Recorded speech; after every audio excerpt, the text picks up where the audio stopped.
Hello students, আজকে তোমাদের জন্য একটা ইম্পর্টেন্ট টপিক নিয়ে চলে এলাম। তো অনেকদিন পরে তোমাদের সাথে আবার দেখা হলো। তো myself Hiya Majumdar, biology faculty of slate and chalk academy.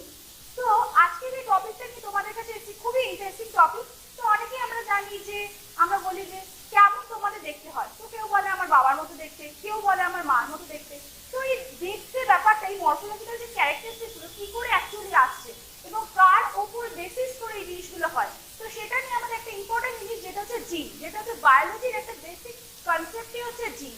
তো সেইটা জিনটা কোথায় থাকে এবং কার মধ্যে থাকে, সেই জন্য আজকে যে ইম্পর্টেন্ট একটা টপিক নিয়ে চলে এলাম সেটা হচ্ছে কি সেল বায়োলজি। তো সেল বায়োলজি একটা বেসিক চ্যাপ্টার, যেটা হচ্ছে প্রত্যেকটা কম্পিটিটিভ সেকশনে মোটামুটি 5 to 6 কোশ্চেন এসেই থাকে। তো তার জন্য এই চ্যাপ্টারটাকে ভালো করে বুঝতে হবে।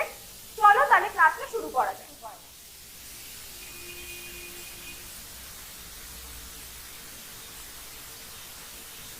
সেল বায়োলজি, আজকে যে টপিকটা আমরা পড়বো সেটা হচ্ছে কি সেল বায়োলজি। তো সেল বায়োলজির আগে সব থেকে জানতে হবে সেল জিনিসটা কি। তো ফার্স্ট অফ অল আমরা বলতে পারি, দেখো তোমাদের সামনে আমি দাঁড়িয়ে আছি, I am the living organism. তাহলে লিভিং অর্গানিজমকে যদি আমি আস্তে আস্তে ভাঙতে শুরু করি, তাহলে যে বেসিক ইউনিটটা পাবো, যেটা স্ট্রাকচারাল ফাংশনাল ফান্ডামেন্টাল ইউনিট, সেটাই হচ্ছে কি সেল।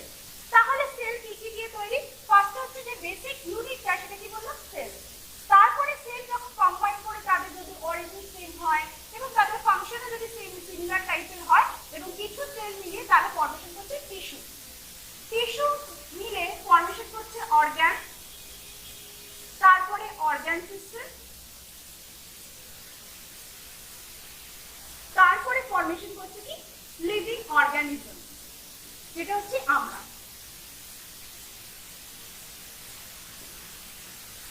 দেখো, একটা সেলটা হচ্ছে বেসিক ফান্ডামেন্টাল স্ট্রাকচার। একটা লিভিং অর্গানিজমে যদি বেসিক স্ট্রাকচার বলি তাহলে বুঝবো সেটা হচ্ছে কি সেল। ধরো টিস্যুর কথা বলছি। এরপরে সেল আমাদের সাধারণত দু রকমের হয়ে থাকে। আমরা কোনো কোনো ক্ষেত্রে বলে থাকি ইউনিসেলুলার অর্গানিজম, কিছু কিছু ক্ষেত্রে multi cellular organism. Unicellular means the body is made up of only a single cell. তার মানে পুরো টোটাল বডিটাই যদি দেখি একটা সিঙ্গেল সেল দিয়ে গঠিত, এবং সেই সিঙ্গেল সেলটা আমরা বলতে পারি যে এই একটাই সেল বডির যত রকম ফাংশন, যত রকম মেটাবলিজম, মানে কি যত রকম কার্যাবলী, সে তুমি বলো এক্সক্রিশন বলো, রেটন বলো, তুমি রেসপিরেশন বলো, তো সবই ডাইজেশন বলো, সেই সব কাজই এই একটা সেলই পারফর্ম করছে। তখনই তাকে বলি কি ইউনিসেলুলার অর্গানিজম। তার মানে এককোষী প্রাণী, যেটা আমরা বাংলায় বলে থাকি। এরপরে যখন যেমন আমরা হিউম্যান বিংস, আমরা হচ্ছে মাল্টি সেলুলার অর্গানিজমের এক্সাম্পল। আমরা হিউম্যান বিংসটা কি হচ্ছে মাল্টি সেলুলার অর্গানিজমের এক্সাম্পল, মাল্টি সেলুলার। তাহলে বুঝতে পারছো, আমরা যদি মাল্টি সেলুলার অর্গানিজমের এক্সাম্পল হয়ে থাকি, তাহলে আমাদের মধ্যে অনেকগুলো সেল তৈরি, সেল নিয়ে গঠিত আমাদের টোটাল বডিটা। এই যে টোটাল বডিটা অনেকগুলো সেল নিয়ে গঠিত। এবার চিন্তা করে দেখো, যদি অনেকগুলো লোক নিয়ে তুমি যদি একটা কাজ করে থাকো, তাহলে আমি কি করবো? কি যদি কাজটাকে ভালোভাবে করতে হয়, তাহলে প্রত্যেকটা আমি এক একটা ক্লাস ডিভিশন করবো। ধর এটা ক্লাস 5, এটা ক্লাস 6, এটা ক্লাস 7। তাহলে এরকম ভাবে যদি আমি ক্লাস 6 কে একটা কোনো কাজ দিয়ে দিলাম, ক্লাস 5 কে একটা কাজ দিয়ে দিলাম, ক্লাস 7 কে একটা কাজ দিলাম, তো এইভাবে যদি কোনো একটা কাজ করি, তাহলে সেই কাজটা কিন্তু খুব সুন্দরভাবে সম্পন্ন হবে। তাহলে মাল্টি সেলুলার অর্গানিজমের ক্ষেত্রে আমরা ইম্পর্টেন্ট একটা ক্যারেক্টারিস্টিক বুঝতে পারি, যেটা হচ্ছে division of labour.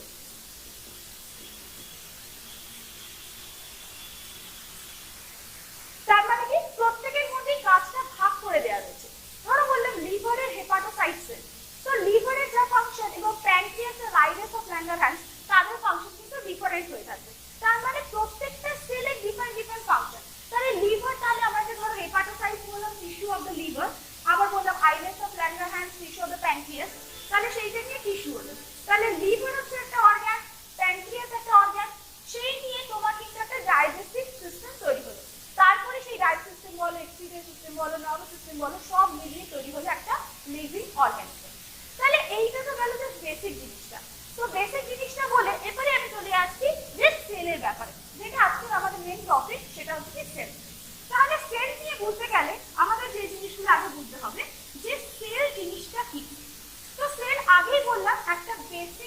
Fundamental unit, সেটাকে আমরা কি বলবো, লাইফের একটা বেসিক ফান্ডামেন্টাল ইউনিট বা structural unit. Cell is basically structural unit, structural functional unit of life। তো আমাদের প্রত্যেকে, আমরা যেহেতু লিভিং অর্গানিজমের মধ্যে পড়ছি এবং আমাদের লাইফ আছে, তো আমাদের প্রত্যেকেরই মধ্যে বেসিক যে স্ট্রাকচারটা এবং ফাংশনাল ইউনিট সেটাই হলো কি সেল। ধরো তুমি কোনো একটা বাড়ি তৈরি করতে যাচ্ছ, তো বাড়িগুলো কি হয়, কতগুলো ইট দিয়ে তৈরি হয়, সেই এক একটা ইটকে বলবো আমরা কিন্তু সেল। তাহলে structure function unit of life is sell. তাহলে যে সায়েন্সে, যে বায়োলজির যে সায়েন্সে আমি এই টপিকটাকে নিয়ে পড়ছি সেটাকেই বলে cytology. Cytology,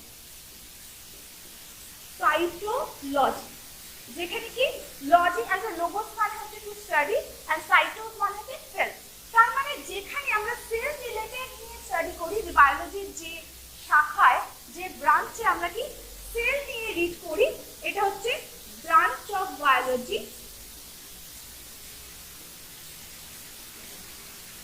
that basically deals with the study of cell, সেটাকে আমরা কি বলছি, সাইটোলজি।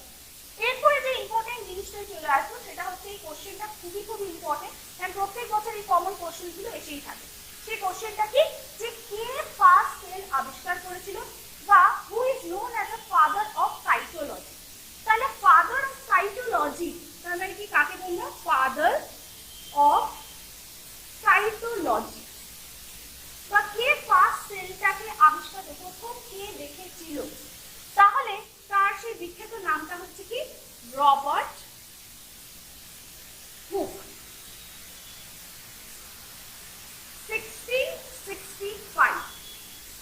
তো রবার্ট হুক সায়েন্টিস্ট কি করেছিলেন, যে ফার্স্ট সেল আবিষ্কার করেছিলেন। তো উনি কি অ্যাকচুয়ালি দেখেছিলেন যে একটা ওক ট্রি এর যে বার্ক হয়, বার্ক মানে কি হচ্ছে, ধরো যেটাকে আমরা বলি কর্ক, মানে ওক গাছের যে ছাইটাকে ওটা কেটে আমরা কর্ক যেটা পাই। কর্ক তোমরা মনে করে দেখবে যে মেডিসিনাল যে হোমিওপ্যাথিক ওষুধ থাকে তার মাথার উপর যে ছিপিটা থাকে সেটা হচ্ছে কি কর্ক। অ্যাকচুয়ালি সেটা যখন রবার্ট হুক দেখেছিলেন যে সেল সম্বন্ধে, সেটা অ্যাকচুয়ালি ছিল ডেড সেল।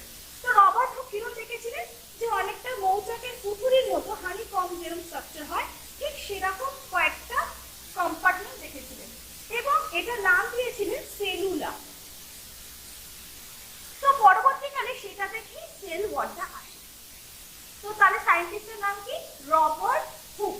তো এটা খুবই ইম্পর্টেন্ট। তো তার যে বুকটার নাম আছে সেটা হচ্ছে মাইক্রোগ্রাফিয়া।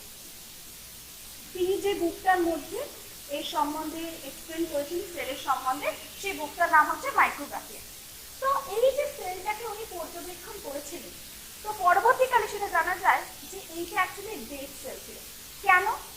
কারণ কি, যদি একটা লিভিং সেলের ব্যাপার আসে, লিভিং সেলের ক্ষেত্রে কি একটা লিভিং ম্যাটার থাকে, তার মানে তার ভেতরে কি হচ্ছে, কতগুলো লিভিং ম্যাটার থাকে। তো সেই লিভিং ম্যাটার থেকে আমরা কি বলবো, প্রোটোপ্লাজম। সেই লিভিং ম্যাটার থেকে বলবো প্রোটোপ্লাজম। কিন্তু অ্যাকচুয়ালি রবার্ট হুক যে সেলটা দেখেছিল তার ভেতরটা কিন্তু পুরো ফাঁকা ছিল, মানে কোনো প্রোটোপ্লাজম ছিল না। এই যে প্রোটোপ্লাজম, এটাকে আমি ক্রস মেরে দিচ্ছি, মানে উইদাউট প্রোটোপ্লাজম। তো উইদাউট প্রোটোপ্লাজম সেলসকে আমরা বলি ডেড। তার মানে ভেতরটা পুরো ভ্যাকেন্ট ছিল, মানে ফাঁকা ছিল, ফাঁকা যেটা বলতে পারি। তো এইটাই হচ্ছে সায়েন্টিস্ট রবার্ট হুক এইভাবে সেল ফার্স্ট আবিষ্কার করেছিলেন। তাহলে এই কোশ্চেনটা তো ইম্পর্টেন্ট, যে কে ফার্স্ট সেল আবিষ্কার করেছিলেন বা কে ফাদার অফ সাইটোলজি, সেটা হচ্ছে রবার্ট হুক। নেক্সট যেটা ইম্পর্টেন্ট কোশ্চেন আসে যেটা হচ্ছে কে ফার্স্ট লিভিং সেল অবজার্ভ করেছিলেন। সো যে ফার্স্ট লিভিং সেল অবজার্ভ করেছিলেন তার নামটা এখানে লিখছি। তার নামটা হচ্ছে কি, খুবই ইম্পর্টেন্ট, অ্যান্টন ভন লিউয়েনহক। অনেক সময় এভি লিউয়েনহক বলেও দেয়, অ্যান্টন ভন লিউয়েনহক। তো উনি ফার্স্ট কি করেছিলেন, লিভিং সেল ডিসকভার করেছিলেন, লিভিং সেল ডিসকভার। ঠিক আছে, লিভিং সেলটা কি ছিল, অ্যাকচুয়ালি ব্যাকটেরিয়া। তো উনি পন্ড ওয়াটারের মধ্যে কতগুলো মাইক্রোস্কোপিক অর্গানিজম দেখেছিলেন এবং সেইটা দেখতে গিয়ে উনি কোনো সিম্পল নিজের তৈরি সিম্পল একটা মাইক্রোস্কোপ দিয়ে উনি সেই ব্যাকটেরিয়াগুলোকে অবজার্ভ করেছিলেন এবং তাদের মধ্যে উনি কিন্তু প্রোটোপ্লাজম দেখতে পেয়েছিলেন। পেয়েছিলেন। তাহলে এর থেকে বুঝতে পারছি Antony van Leeuwenhoek first living cell observe করেছিলেন। তো এইটা হচ্ছে লিভিং সেলের ব্যাপার। তো আরেকটা হচ্ছে এই মাইক্রোস্কোপ। মাইক্রোস্কোপ মানে কি, যে ইনস্ট্রুমেন্ট দিয়ে আমরা বিভিন্ন রকম মাইক্রোস্কোপিক অর্গানিজমগুলোকে দেখতে পাই, যেগুলোকে আমরা খালি চোখে দেখতে পাই না, তার জন্য মাইক্রোস্কোপ। তো জ্যাটেরিয়াস জ্যানসেন বলে সায়েন্টিস্ট যে আছে, জ্যানসেন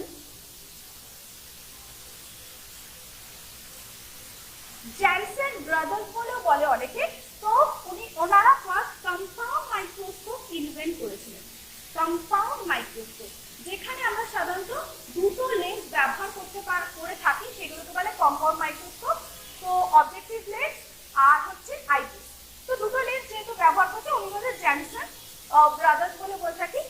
আর জ্যাটেরিয়াস জ্যানসেন মাইক্রোস্কোপ ইনভেন্ট করেছিলেন। আর অ্যান্টনি ভন লিউয়েনহফ আমাদের সুপার মাইক্রোস্কোপ। আর নল আর রুটকা ওনারা ইনভেন্ট করেছিলেন হচ্ছে ইলেকট্রন মাইক্রোস্কোপ, যেখানে আমরা ভিজিবল লাইটকে আমরা অবজেক্টের উপর না ফেলে ইলেকট্রন বিম যেগুলো থাকে, ওয়েভ লাইক সাবস্টেন্স, তো সেই ইলেকট্রনের বিমকে আমরা অবজেক্টে ফেলি, সেগুলো ইলেকট্রন মাইক্রোস্কোপ, যেটা হচ্ছে নল আর রুটকা ইনভেন্ট করেছিলেন। তো এই তো গেল হচ্ছে কে কি ইনভেন্ট করেছিলেন। আরো কিছু কিছু টপিক রয়েছে যেটা আমাদের বুঝতে হবে একটা সেলকে বুঝতে গেলে। তো এবারে যে নেক্সট টপিকটায় যাচ্ছি সেটা হচ্ছে কি লিভিং সেলস হয়ে গেল। এরপরে আরেকটা ইম্পর্টেন্ট কোশ্চেন অনেক সময় এসে থাকে যে নিউক্লিয়াসটাকে ইনভেন্ট করেছিল। তো এইখানে এইটা মাথায় রাখবে রবার্ট হুক। আরেকটা সায়েন্টিস্টের নাম বলছি কি রবার্ট ফেনি কিন্তু ব্রাউন। রবার্ট ব্রাউন কি ডিসকভার করেছিলেন? নিউক্লিয়াস, যেটাকে আমরা বলি ব্রেন অফ দ্য সেল। দেখো, কোনো কিছু একটা কাজ করতে গেলে প্রত্যেকের একটা লিডারের দরকার হয়। তো সেলের ক্ষেত্রে সেই মেন লিডার বা বস যেটা বলতে পারি, সেই বস আমরা কি বলি, আমাদের বডির মধ্যে মেন যে কন্ট্রোল সিস্টেম কে রেগুলেট করে? ব্রেন। তাহলে এই ব্রেন, সেলের মধ্যে যে ব্রেন থাকছে তার নাম হচ্ছে নিউক্লিয়াস। তো সেটা কিন্তু হচ্ছে রবার্ট ব্রাউন। তো অনেক সময় রবার্ট হুক আর রবার্ট ব্রাউনের মধ্যে কনফিউশন হতে পারে। তো কি করে কনফিউশনটা দূর করবে সেটা মাথা রাখবে যে ব্রাউনের এন আর নিউক্লিয়াসের এন, মানে ব্রাউন ওয়ার্ডটাতে এন ওয়ার্ডটা নিউক্লিয়াসে আর নিউক্লিয়াসের এন ওয়ার্ডটা। তাহলে মাথা রাখবে রবার্ট হুক যেটা হচ্ছে ফার্স্ট ডেড সেল আবিষ্কার করেছিল, যে ফার্স্ট ইনভেন্ট করেছিলেন সেল, প্রথম দেখেছিলেন সেল, সেটা রবার্ট হুক। আর নিউক্লিয়াস আবিষ্কার করেছেন রবার্ট ব্রাউন। উনি অর্কিড রুটের মধ্যে এই নিউক্লিয়াসটা আবিষ্কার করেছিলেন। আর অ্যান্টনি ভন লিউয়েনহফ যেটা আবিষ্কার করেছে সেটা কি হচ্ছে লিভিং সেলস ফার্স্ট দেখেছিলেন, সেটা দেখেছিলেন 1674 এ। কিরকম করে মাথা রাখবে? 1665, 16 6 থেকে 1 বেড়ে গেল 7, আর এখান থেকে 1 মাইনাস হলে 1674 এ কি হয়েছিল? এভি লিউয়েনহফ, যেটা কি হচ্ছে আমাদের লিভিং সেলস ফার্স্ট ডিসকভার করেছিল। এই কোশ্চেনগুলো কিন্তু বারবার এসে থাকে। আরো আছে যে লিভিং সেলস বলতে আমরা যেমন নিউক্লিয়াস বলে থাকি, তেমন প্রোটোপ্লাজম বলে থাকি। তো ডুজার্ডি বলে একজন সায়েন্টিস্ট আছে, উনি যে একটা ম্যাট্রিক্স দেখতে পেয়েছিলেন সেটাকে নাম দিয়েছেন সার্কোডিক। তো এই যে সার্কোডিকটাকে পার কেজি সেটাকে অ্যাকচুয়ালি সাইটোপ্লাজম বলে নাম দিয়েছিলেন, যেটা হচ্ছে কি লিভিং যে ডেইলি লাইফ ম্যাট্রিক্সটা আমরা সেটার মধ্যে দেখতে পারি সেটা। তাহলে এটা হলো। তারপরে এবারে নেক্সট যে জিনিসটায় চলে আসছি সেটা হচ্ছে কি একটা সেলের মধ্যে কি কি থাকে। অ্যাকচুয়ালি একটা সেল বলতে গেলে আমরা কি কি যেগুলো ইম্পর্টেন্ট কোশ্চেন, যে সেলের সাইজ, কোন সেলটাকে কেমন দেখতে। তো সেলের সাইজ বা শেপ বলে অ্যাকচুয়ালি কিছু হয় না। আমরা বলতে পারি না যে সেলটা সার্কুলার বা সেলটা লম্বাটে ধরনের বা সেলটার কোনো পলিগন, কোনো শেপ পার্টিকুলার বলতে পারি না। যেমন তার কাজ সেই অনুযায়ী তার শেপের মধ্যে চেঞ্জেস দেখা যায়। ধরো একটা যদি বলে যে লার্জেস্ট একটা সেলের নাম বলো, তাহলে অস্ট্রিচের এগ লার্জেস্ট সেল। এবং এই সেলটা আমরা কিন্তু নেকেড আইতেও দেখতে পারি। তো এর ডায়ামিটার যদি দেখি, ডায়ামিটার 15 সেন্টিমিটার মতো, 15 সেন্টিমিটার। তো নাম কি বললাম? Ostrich egg sell. পুরো ডিমটা না, অস্ট্রিচের যে এগ সেলটা আছে সেটাই হচ্ছে কি লার্জেস্ট সেলসের মধ্যে পড়ে আছে, এই অস্ট্রিচ এগ সেল। তো এরপরে যেটা হচ্ছে সব থেকে, আমরা যদি বলে থাকি সব থেকে স্মলেস্ট, লার্জেস্ট হলো, এরপরে আসছে স্মলেস্ট। স্মলেস্ট সেলসের মধ্যে পড়ছে মাইকোপ্লাজমা জেলিসেপ্টিকাম। মাইক্রোপ্লাজমা, আমি এখানে জাস্ট এসপি বলে লিখে দিচ্ছি, সাইন্টিফিক নেম জেলি সেপ্টিকাম ওর স্পিসিস নেম হয়। তো মাইক্রোপ্লাজমা এটা যে ব্যাকটেরিয়া যে সেল ওয়াল নেই, তো এইটা হচ্ছে সব থেকে ছোট, এর হচ্ছে 0.1 to 0.3 মাইক্রোমিটার এর হচ্ছে সাইজ। এবং বুঝতে পারছো কতটা ছোট যে মাইক্রোমিটারে চলে যাচ্ছে। এরপরে আমাদের ক্ষেত্রে যদি বলি লংগেস্ট সেল, তো নরমালি লংগেস্ট সেল হচ্ছে নার্ভ সেল। তো যদি আমরা কোনো কারণে প্রত্যেকটা নার্ভ সেলকে যদি একসাথে জুড়তে শুরু করে দিই, জুড়ে দেখা যাবে যে সব থেকে বড় যদি হয় আমাদের পুরো একদম কোমর থেকে মাথা পর্যন্ত এতটা লেন্থের আমরা নার্ভ সেলটা পেয়ে যাবো। তো অনেক সময় এরকম করতে আসতে পারে যে নার্ভ সেল কার সব থেকে লংগেস্ট, ডলফিনের সব থেকে লংগেস্ট, নাকি তোমার ডগের সব থেকে লংগেস্ট, না হিউম্যান বিংসের লংগেস্ট। তো মাথায় রাখতে হবে ডলফিন মনে হচ্ছে হিউম্যান বিংস, তো ডলফিনটা হয়তো হতে পারে, তো না, অ্যান্সারটা হবে হিউম্যান বিংসের। হিউম্যান বিংস হচ্ছে সব থেকে কমপ্লেক্স অর্গানিজম, তো ওর নার্ভ সেল মানে নিউরনস হবে সব থেকে বেশি লম্বা। তো এইটা হয়ে গেল largest cells according to the animal cell, মানে নার্ভ সেল তো অ্যানিমাল টিস্যুর একটা পার্ট। তো এরপরে যদি প্ল্যান্টের বেসিসে করি, তো সেটার নাম হচ্ছে লংগেস্ট সেল। যদি আমরা প্ল্যান্টের বেসিসে করি তাহলে কি হচ্ছে ফাইবার অফ রানি। রানির যে তন্তুগুলো থাকে সেই তন্তুগুলো হচ্ছে লংগেস্ট সেলসের মধ্যে পড়ে।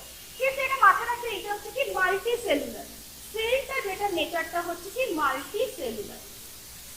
আর সেটাই যদি হতো ইউনিসেলুলার, সেম কোশ্চেনটা আসতো, কিন্তু প্ল্যান্টারি কিন্তু ইউনিসেলুলার টার্মটা ইউজ করতো, তাহলে আসছে অ্যান্সারটা অ্যাসিটাবুলারিয়া। ঠিক আছে, অ্যাসিটাবুলারিয়া। তো এইগুলো গেল একটা বেসিক কনসেপ্ট। আরো কিছু কিছু জিনিস আমাদের জানতে হবে। তাহলে আমাদের বডির মধ্যে যদি বলে সব থেকে ছোট সেল, একটা হিউম্যান বিংসের বডির মধ্যে সব থেকে ছোট সেল হচ্ছে কি স্পার্ম সেল। স্পার্ম সেল সব থেকে স্মলেস্ট, শুক্রাণু বলে যেটাকে আমরা বলি, ঠিক আছে। আর ওভো হচ্ছে লার্জ,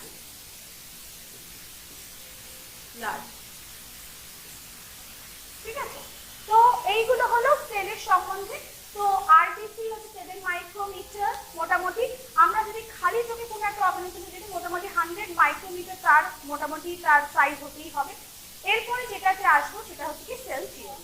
একটু আগে যেটা পড়ালাম লংগেস্ট সেল নিয়ে, এটা কিন্তু বিসিএস একবার কোশ্চেন চলে এসেছিল যে লংগেস্ট সেল কি হচ্ছে, তাহলে সেটা আনসার লাগবে, মাথা রাখবে নিউরন। তো খালি চোখে তুমি কি সেলগুলোকে দেখতে পাও, সেটা হচ্ছে কি এক্স সেলস গুলোকে আমরা কিন্তু খালি চোখে দেখতে পাই, মোটামুটি 100 মাইক্রন মতো তার সাইজ হয়। এইটাও একবার কিন্তু বিসিএস এ এই কোশ্চেনটা এসেছিল। তো এরপরে যেটা পড়াচ্ছি সেটা হচ্ছে কি সেল থিওরি। সেল থিওরি, তো German botanist স্লেডেন and British জুওলজিস্ট one, এই দুজন সায়েন্টিস্ট আছে কি আছে স্লেডেন অ্যান্ড ওয়ান।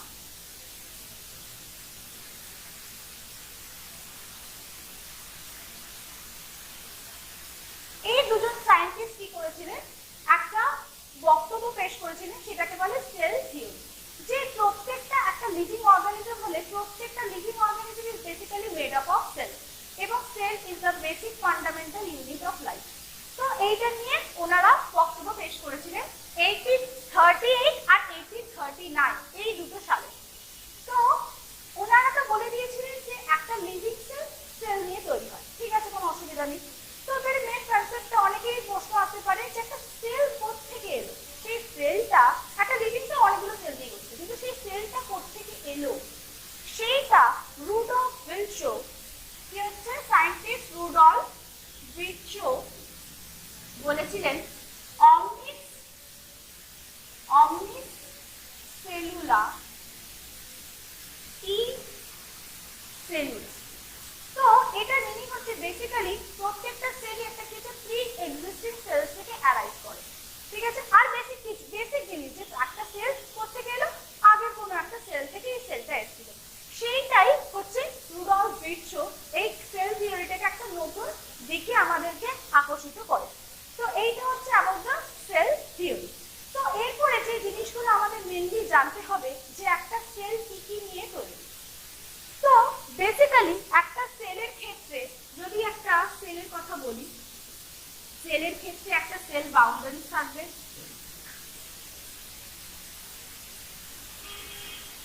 আর কি থাকছে, প্রোটোপ্লাজম। সেই প্রোটোপ্লাজমটা অ্যাকচুয়ালি দুটো জিনিস নিয়ে তৈরি হচ্ছে। সেই দুটো জিনিস কি কি? একটা হচ্ছে নিউক্লিয়াস, আরেকটা হচ্ছে সাইটোপ্লাজম। তো নিউক্লিয়াসের মধ্যে যে ম্যাট্রিক্সটা থাকে সেটাকে আমরা নিউক্লিওপ্লাজম বলে থাকি। সেল বাউন্ডারিজের মধ্যে কি থাকে? সেল ওয়াল আর সেল মেমব্রেন। ঠিক আছে, এইটা হচ্ছে কি একটা বাইরে কোনো একটা বাড়ি থাকলে সেই বাইরের যে দেয়ালটা, এই দেয়ালটা হচ্ছে কি বাউন্ডারি। তো এই বাউন্ডারি দুটো কি আছে? সেল ওয়াল আর সেল মেমব্রেন। এই জিনিসটা খুবই এসে থাকে ইম্পর্টেন্ট জিনিস, যেটা হচ্ছে কি একটা প্ল্যান্ট সেল বা animal cell. Plant cell, animal cell basically eukaryotic সেলের দুটো ডিভিশন। প্রোক্যারিওটিক সেলসের মধ্যে পড়ছে আমাদের monera, blue green algae, mycoplasma. This are the examples of the prokaryotic cell. তো প্রোক্যারিওটিক সেল, ইউক্যারিওটিক সেল ব্যাপারটা নিয়ে আমি আসছি, তার জন্য কিন্তু পুরো ভিডিওটা তোমরা দেখতে থাকো। তো কি হচ্ছে? সেল ওয়াল আর সেল মেমব্রেন। তো এটা হলো। এরপরে সাইটোপ্লাজমের মধ্যে আমাদের আবার যদি ডিভিশন করি, সাইটোসলস থাকছে, সেল অর্গানিলস থাকছে, আর সেল ইনক্লুশন থাকছে। যেগুলো রিজো food material, glycogen granule, cyanophycin granule, সেগুলোকে সেল ইনক্লুশনসের মধ্যে ফেলে দিচ্ছি। সেল অর্গানিলস আবার অনেক রকমের হয়ে থাকে, যেমন হচ্ছে double membrane bound, double membrane, then single membrane and non-membrane bound.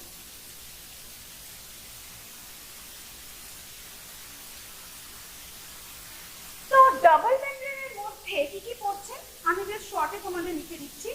Mitochondria, থেকে শর্টে MIT বলে লেখে, অ্যাকচুয়ালি মাইটোকন্ড্রিয়া, দেন নিউক্লিয়াস আর ক্লোরোপ্লাস্ট। এগুলো হচ্ছে কি ডাবল মেমব্রেন সেল অর্গানিজমের মধ্যে। সিঙ্গেল মেমব্রেন সেল অর্গানিজমের মধ্যে তোমার হচ্ছে এন্ডোপ্লাজমিক রেটিকুলাম মানে ER, গলগি অ্যাপারেটাস, ঠিক আছে, গলগি অ্যাপারেটাস, দেন লাইসোজোম। নন মেমব্রেন বাউন্ড সেল অর্গানিজমের মধ্যে আমার যেগুলো মেনলি বেসিক্যালি পড়ছে রাইবোজোম, সেন্ট্রিওলস, নিউক্লিওলাস, মাইক্রোটিবিউলস ইত্যাদি। তো এইটা গেল জাস্ট একটা বেসিক একটা সেল জিনিসটা কি। তো যেটা নিয়ে একটু আগেই বলছিলাম যে কনসেপ্টটা জানতে হবে, যে বললাম যে একটা প্ল্যান্ট সেল বা অ্যানিমাল সেল কোত্থেকে আসছে, তো সেটা হচ্ছে ইউক্যারিওটিক সেলের ডিভিশন। আর প্রোক্যারিওটিক সেল মানে যত রকম ব্যাকটেরিয়া সেগুলো প্রোক্যারিওটিক সেলের মধ্যে পড়ছে। তাহলে এরপরে যে টপিকটায় যাচ্ছি সেটা হচ্ছে কি বেসিক জিনিস, যেটা প্রোক্যারিওটিক সেল, ইউক্যারিওটিক সেল। এই যে কনসেপ্টগুলো প্রত্যেকেই সবসময় ক্লিয়ার রাখতে হবে, কারণ কি কোনো রকম কম্পিটিটিভ সেকশনের এক্সাম দিতে গেলে এই বেসিক কোশ্চেনগুলো এসেই থাকে। তো একটা কি বলছি, প্রোক্যারিওটিক সেল। তো প্রোক্যারিওটিক সেল বোঝাতে গিয়ে আমি তোমাদেরকে একটা জিনিস ড্র করে দেখাচ্ছি।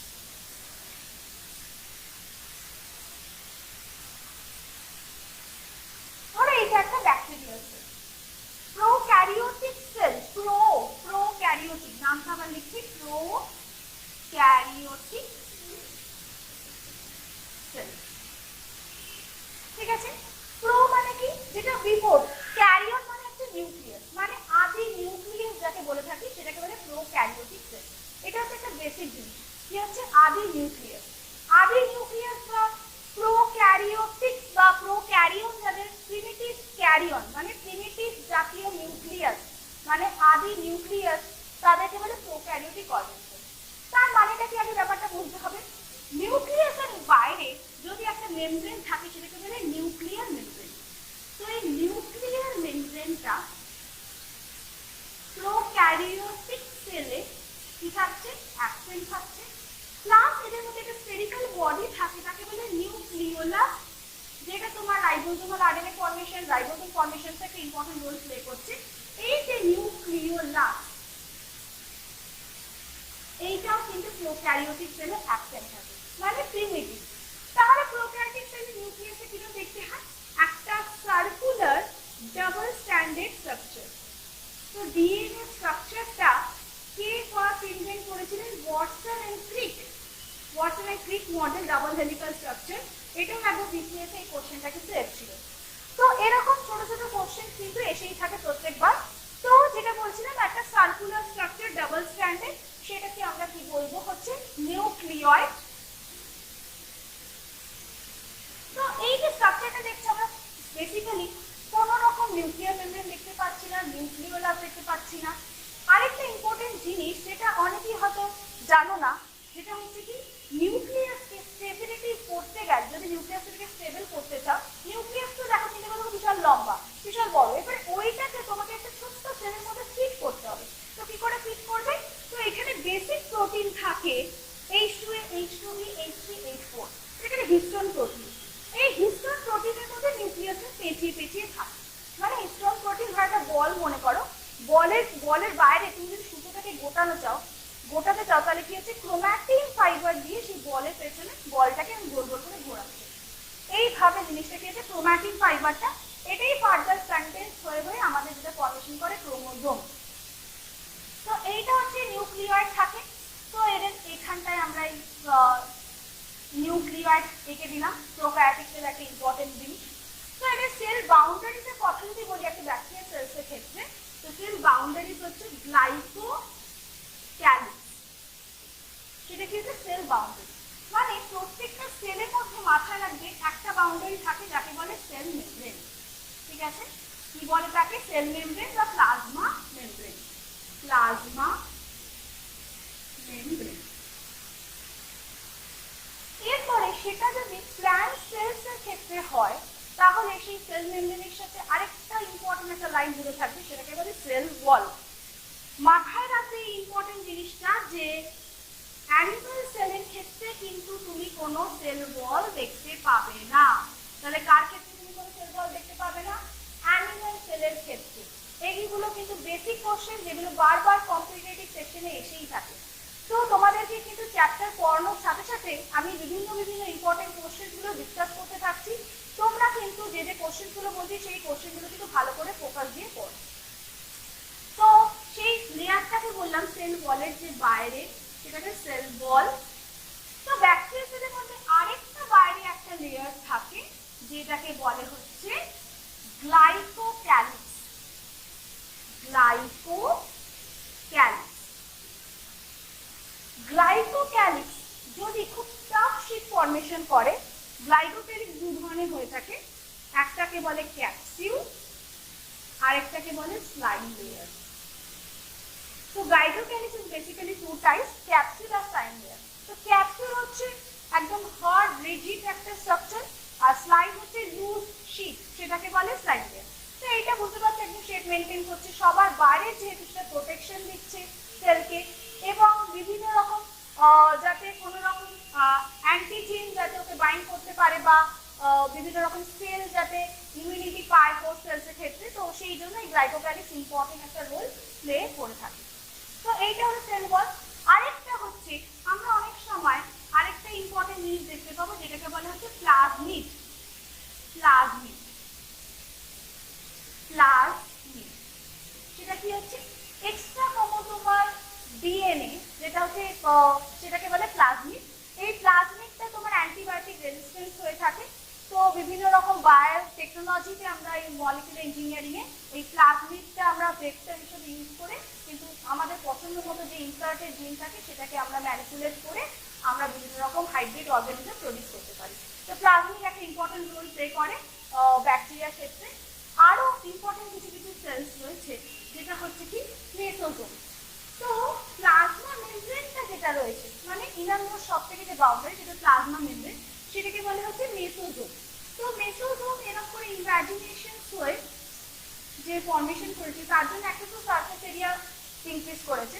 অনেক সময় দেখা যায় এই যে নিউক্লিয়য়েডটা অনেক সময় মেসোজোমের সাথে অ্যাটাচ হয়ে যায়, সেই জন্য এটা অনেক সময় তোমার ডিএনএ সিনথেসিসে হেল্প করে। আর মাথায় রাখবে এই প্রোক্যারিওটিক অর্গানিজমের মধ্যে আমরা কিন্তু ডাবল মেমব্রেন বাউন্ড অর্গানিজম কিন্তু দেখতে পাবো না।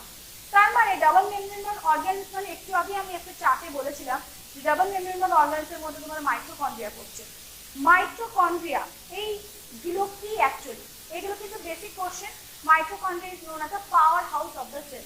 মানে একটা সেলের মধ্যে যে এনার্জিটা, তুমি যে কোনো একটা কাজ করছো, তোমার এনার্জিটা কোত্থেকে আসছে, সেটা মাইটোকন্ড্রিয়া সেই এনার্জি প্রোডাকশনে ইম্পর্টেন্ট রোল প্লে করছে। তাই মাইটোকন্ড্রিয়াকে বলে power house of the cell. তাহলে এদের ক্ষেত্রে কোনো মাইটোকন্ড্রিয়া নেই, তাহলে এরা কি এদিকে সিনথেসিস করবে না? অবভিয়াসলি এদের তো কাজ করতে হবে। তো এদের মাইটোকন্ড্রিয়ার জায়গায় আমি চলে আসি মেসোজোম। তো এই মেসোজোমসের মধ্যে কি হচ্ছে, রেসপিরেটরি এনজাইম থাকছে, এরা মেনলি বেসিক্যালি রেসপিরেশনকে ইম্পর্টেন্ট রোল প্লে করছে। এরপরে মেসোজোমসের পরে অনেক সময় ব্লু গ্রিন অ্যালগির ক্ষেত্রে যে কালারেশন আসে, ব্লু গ্রিন কালার, তো ওই যে সায়ানোব্যাকটেরিয়া বলে, তো ওটা কেন হচ্ছে, ক্রোমাটোফোর বলে একটা পিগমেন্ট থাকে, তার জন্য ব্লু গ্রিন কালার হচ্ছে। এবং এই ব্লু গ্রিন ব্যাকটেরিয়া কিন্তু ফটোসিনথেসিস করতে পারছে, ক্রোমাটোফোর।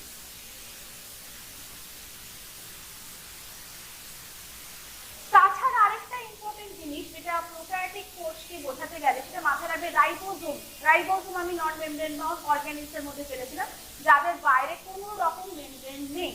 তো এই যে মেমব্রেন ফসফোলিপিডের যে লেয়ারটা নেই, সেই মেমব্রেনটা না থাকার জন্য রাইবোজোম প্রোক্যারিওটিকের ক্ষেত্রে 70S থাকে, 70S। তো মাথায় আসতে পারে এস ব্যাপারটা কি, এস মানে হচ্ছে সেটবার্গ ইউনিট বা সেডিমেন্টেশন কোএফিশিয়েন্ট বলে থাকে। তো কি হয়, এখানে একটা মেশিন থাকে সেন্ট্রিফিউগেশন। তো ধরো তুমি কোনো অ্যানিমাল সেল নিলে বা ব্যাকটেরিয়াল সেল নিলে, তো তুমি তাকে সেই ব্যাকটেরিয়াল সেলটাকে পেস্ট বানালে মোটর পিস্টল দিয়ে, মোটর পিস্টল দিয়ে পেস্ট বানালে, তারপর সেই পেস্টটাকে কতগুলো সেন্ট্রিফিউজ টিউবের মধ্যে তুমি রাখলে, রেখে তারপরে খুব হাই স্পিড এটাকে ঘোরালে। এই যে ঘোরাচ্ছে যখন, তাদের সাইজ এবং তাদের শেপ অনুযায়ী সে প্রেসিপিটেট করছে। তো সেই সাইজ এন্ড শেপ অনুযায়ী প্রেসিপিটেশন যে করছে ওটা হচ্ছে 70S টাইপের। তো ব্যাকটেরিয়ার ক্ষেত্রে এটা 70S টাইপের আমাদের রাইবোজোম দেখা যাবে, কি রাইবোজোম।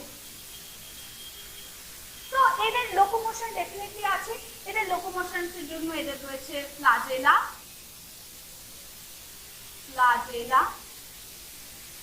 তাছাড়া রয়েছে কিছু পিলাই, যেগুলো কম নম্বরের হয়, অনেকটা সিলিয়ার মধ্যেই দেখতে, সেগুলো বলে পিলাই, সিলিং প্রোটিন দিয়ে তৈরি। আর কতগুলো ব্রিসেল লাইক, যেগুলো সব সারফেস থেকে বেরোয়, তো ব্রিসেল লাইক কতগুলো স্ট্রাকচার থাকে, সেগুলোকে বলে ফিম্বুল। তো এগুলো মেনলি অ্যাটাচমেন্টে ইম্পর্টেন্ট রোল প্লে করছে।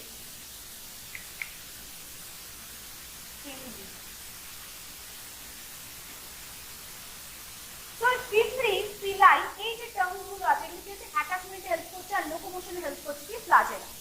এরপরে এই নয় যে সব ব্যাকটেরিয়া ক্ষেত্রে ফ্লাজেলা থাকে, বেসিক্যালি ব্যাকটেরিয়া ক্ষেত্রে না ফ্লাজেলা লক্ষ্য করতে পারে। আর বিভিন্ন ছোট ছোট রিডাকটিভ ম্যাটেরিয়াল থাকছে। তো এইটা হলো একটা ব্যাকটেরিয়ার ব্যাপারে একটা বেসিক জিনিস, যেটা কি হচ্ছে প্রোক্যারিওটিক অর্গানিজম। প্রোক্যারিওটিক অর্গানিজম তার তিনটে মেন কনসেপ্ট কি কি বললাম, একটা হচ্ছে এদের আদি নিউক্লিয়াস থাকে, এটা একটা ইম্পর্টেন্ট জিনিস। সেকেন্ড জিনিস 70S রাইবোজোম থাকে, কোনো রকম মেমব্রেন বাউন্ড অর্গানেল থাকছে না।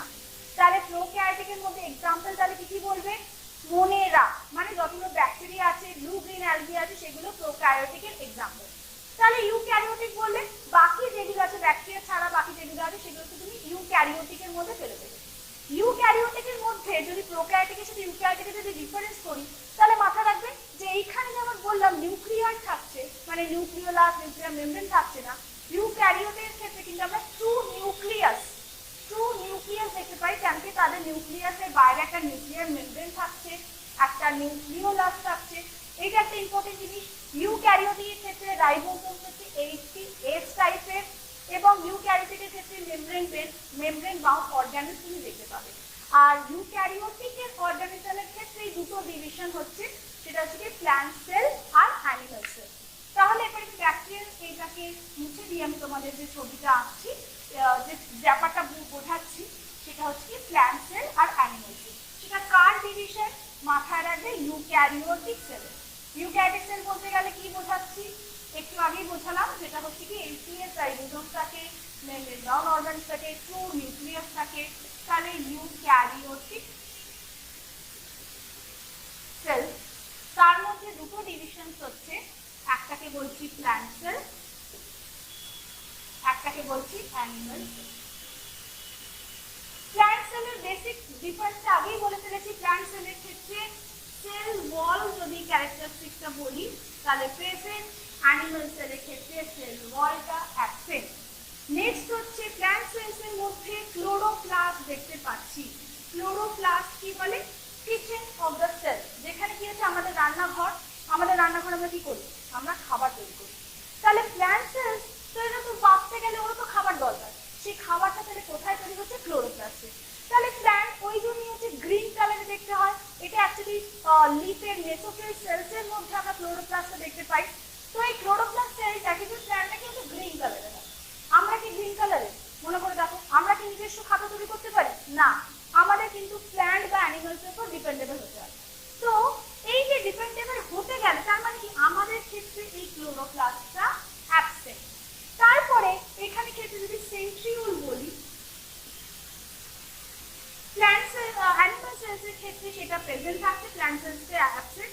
তো সেন্ট্রিওল আমাদের যেমন সিলিয়া বা ফ্লাজেলা, যেটা লোকোমোটিভ অর্গানেল, তার বেসাল বডি ফর্মেশন হেল্প করে। আরেকটা স্পিন্ডল ফাইবার ফর্মেশনে ইম্পর্টেন্ট রোল প্লে করে। Spindle fibre is made up of tubulin protein. এটাও একটা বিসিএস এর একটা ইম্পর্টেন্ট একটা ইয়ারে কোশ্চেনটা এসেছিল। Tubulin spindle fibre is made up of which protein? Tubulin protein. তো এই স্পিন্ডল ফাইবার অ্যাকচুয়ালি কি করে? সেল ডিভিশনে হেল্প করে। একটা সেলের কেন এত ইম্পর্টেন্ট? এই সেলটা যদি ডিভাইড করে, একটা এই সেলগুলো রিপ্রোডাকশন হেল্প করছে, এবং সেলের যে গ্রোথ, আমাদের যে গ্রোথটা হচ্ছে, সেটা কিন্তু সেল যখন ডিভাইড করে তারপরেই আমাদের গ্রোথটা হয়ে থাকে। চলে আসছে কি সেল ওয়াল, মানে সেল বাউন্ডারিজ গুলো কি কি সেটা নিয়ে বুঝতে। তাহলে কি সেল ওয়াল? তাহলে এটা কোন কাদের ক্ষেত্রে দেখা যায় সেল ওয়াল? মনে করে দেখো, একটু আগেই বললাম সেল ওয়াল কাদের ক্ষেত্রে দেখা যায়? প্ল্যান্ট সেলের ক্ষেত্রে। Plant cell. অ্যানিমাল সেলের ক্ষেত্রে কিন্তু সেল ওয়াল অ্যাবসেন্ট। মাথায় রাখবে, এটা কিন্তু ইম্পর্টেন্ট জিনিস। প্ল্যান্ট সেলের ক্ষেত্রে সেল ওয়াল দেখতে পাচ্ছ।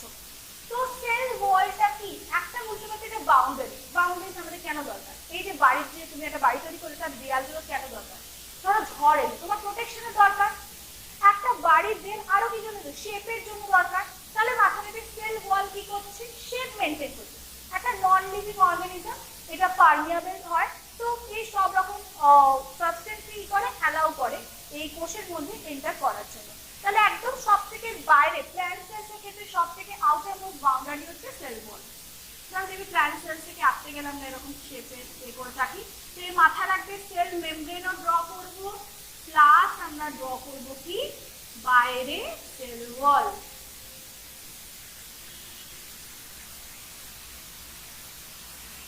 এরকম একটা প্ল্যান্ট সেলের সেল ওয়াল ড্র করলাম। তো এই সেল ওয়ালের মধ্যে দেখবে এখানেও তো আরেকটা প্ল্যান্ট সেল রয়েছে, এখানেও আরেকটা প্ল্যান্ট সেল রয়েছে, প্রত্যেকটা পরপর সেলগুলো রয়েছে। তো এই যে দুটো সেলের মাঝখানে দুটোকে জোড়া লাগাতে একটা কিছু লাগবে, গ্লু টাইপের আঠা দিয়ে তবেই সে দুটো জোড়া লাগবে। তো সেইটাকে জোড়া লাগানোর জায়গাটা বলছে মিডল ল্যামেলা।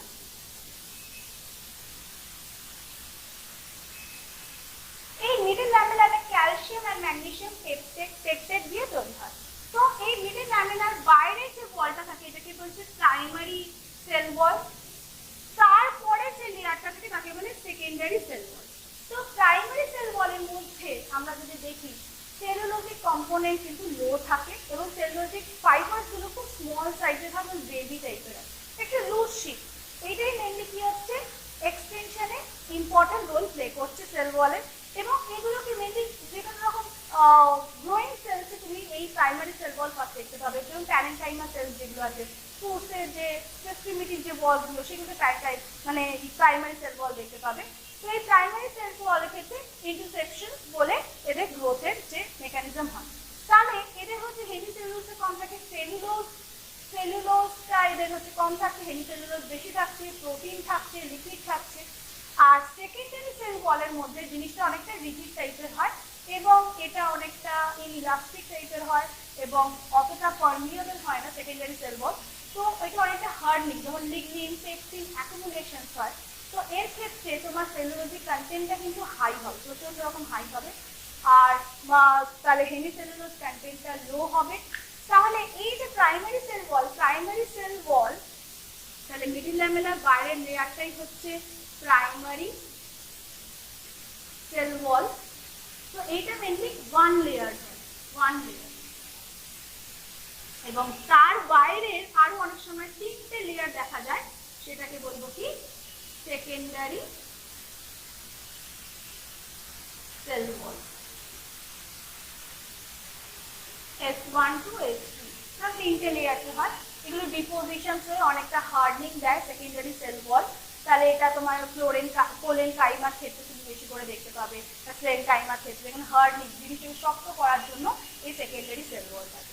তাহলে ওয়ালের ফাংশন কি? ওই একই, শেপ মেনটেন করছে, প্রোটেকশন দিচ্ছে, কোন রকম চার্জের প্রেশারটাকে মেনটেন করছে, সেলটা যাতে কোনো রকম বার্স্ট না করে যায়। তো এই সবের জন্য সেল ওয়াল একটা ইম্পর্টেন্ট রোল প্লে করছে। তো এই সেল ওয়াল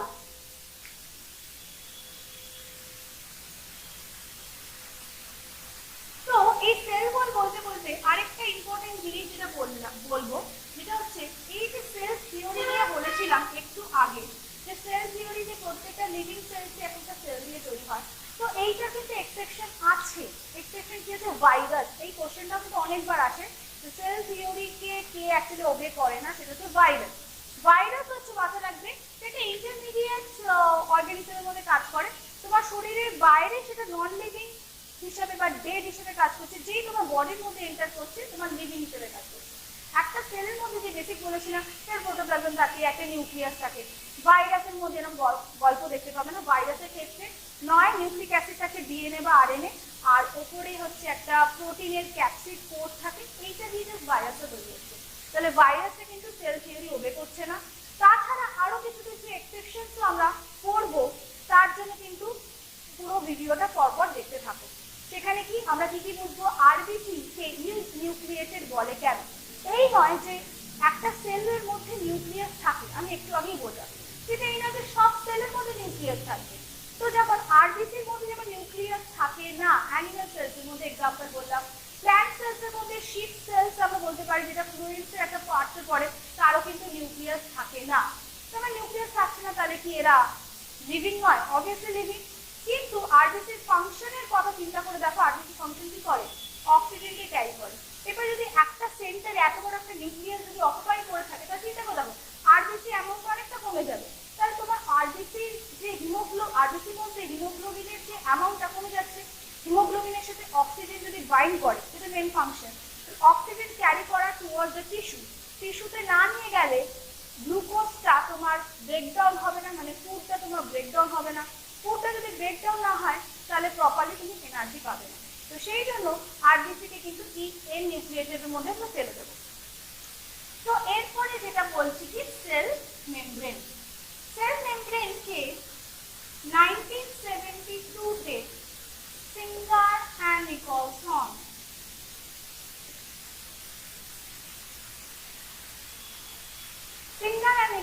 এই দুটো সায়েন্টিস্ট যে ফ্লুইড মোজাইক মডেলটা এক্সপ্লেন করেছিল। তো প্রথমে ধারণা করা ছিল যে এটা প্লাজমা মেমব্রেন কি প্রোটিন লিপিড প্রোটিন এরকম একটা স্যান্ডউইচের মতো, পিএলসি বলা হবে, প্রোটিন লিপিড প্রোটিন, এরকম একটা স্যান্ডউইচের মতো মেটেরিয়াল দিয়ে তৈরি। কিন্তু সিঙ্গার আর নিকলসন কি বলে? এটাকে বলে ফ্লুইড মোজাইক মডেল। কি বক্তব্য পেশ করেছিলেন? উনি বলেছিলেন ফ্লুইড মোজাইক মডেল। তো অ্যাকচুয়ালি কি হয়, এখানে কতগুলো ফসফোলিপিডের বাইলেয়ার থাকে। ফসফোলিপিড এই যে মাথাটা এবং তার থেকে দুটো কি করছি, আমি লেজ বার করছি, প্রত্যেকটা মাথা আছে, তার থেকে দুটো লেজ বার করছি। এইখানেও সেম ভাবে ফসফোলিপিডের বাইলেয়ার বলেছি, তাহলে দুটো। তাহলে প্রত্যেকবার তাহলে মাথায় কোশ্চেন আসতে পারে যে প্রত্যেকবারই গোলটা তুমি বাইরে থেকে রাখছি কেন? বাইরে থেকে কি থাকে? বাইরে থেকে থাকে এক্সট্রা সেলুলার ফ্লুইড, যেখানে ওয়াটার থাকে। তাই হেড গুলো যেগুলো হয় সেটা হচ্ছে হাইড্রোফিলিক। হাইড্রোফিলিক মানে কি হচ্ছে? যারা ওয়াটারকে ভালোবাসে, লাভিং, সেখানে হাইড্রোফিলিক। তাহলে হেড গুলো হাইড্রোফিলিক, আর এই টেল গুলো কি হচ্ছে? হাইড্রোফোবিক, মানে ওয়াটার হেটিং। ওয়াটারকে যেহেতু ওরা পছন্দ করে না, তাই ভেতরের দিকটায় থাকছে এবং বাইরের দিকে আমরা হেডগুলোকে দেখতে পাচ্ছি। তো এই যে ওয়াটার থাকছে, এইটা হচ্ছে লিপিড বাইলেয়ার তো তৈরি করছে। তারপরে এর সাথে আমরা কিছু কিছু দেখতে পাবো যে এইখানটায় বাইরে ফ্লুইড মোজাইক মডেল টার্মটা ইউজ করেছি। এইটাকে বলে পেরিফেরাল প্রোটিন, পেরিফেরাল প্রোটিন। এটাকে বলে ট্রান্সমেমব্রেন প্রোটিন বা ইন্টিগ্রাল প্রোটিন।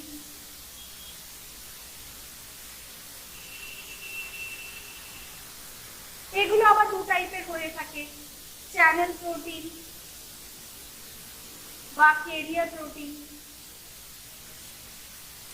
তো চিন্তা করে দেখো সেলসে কি বলে, পেরিফেরাল প্রোটিনকে তুমি কিন্তু ইজিলি সেপারেট করতে পারবে, কারণ ওরা পেরিফেরিতে রয়েছে।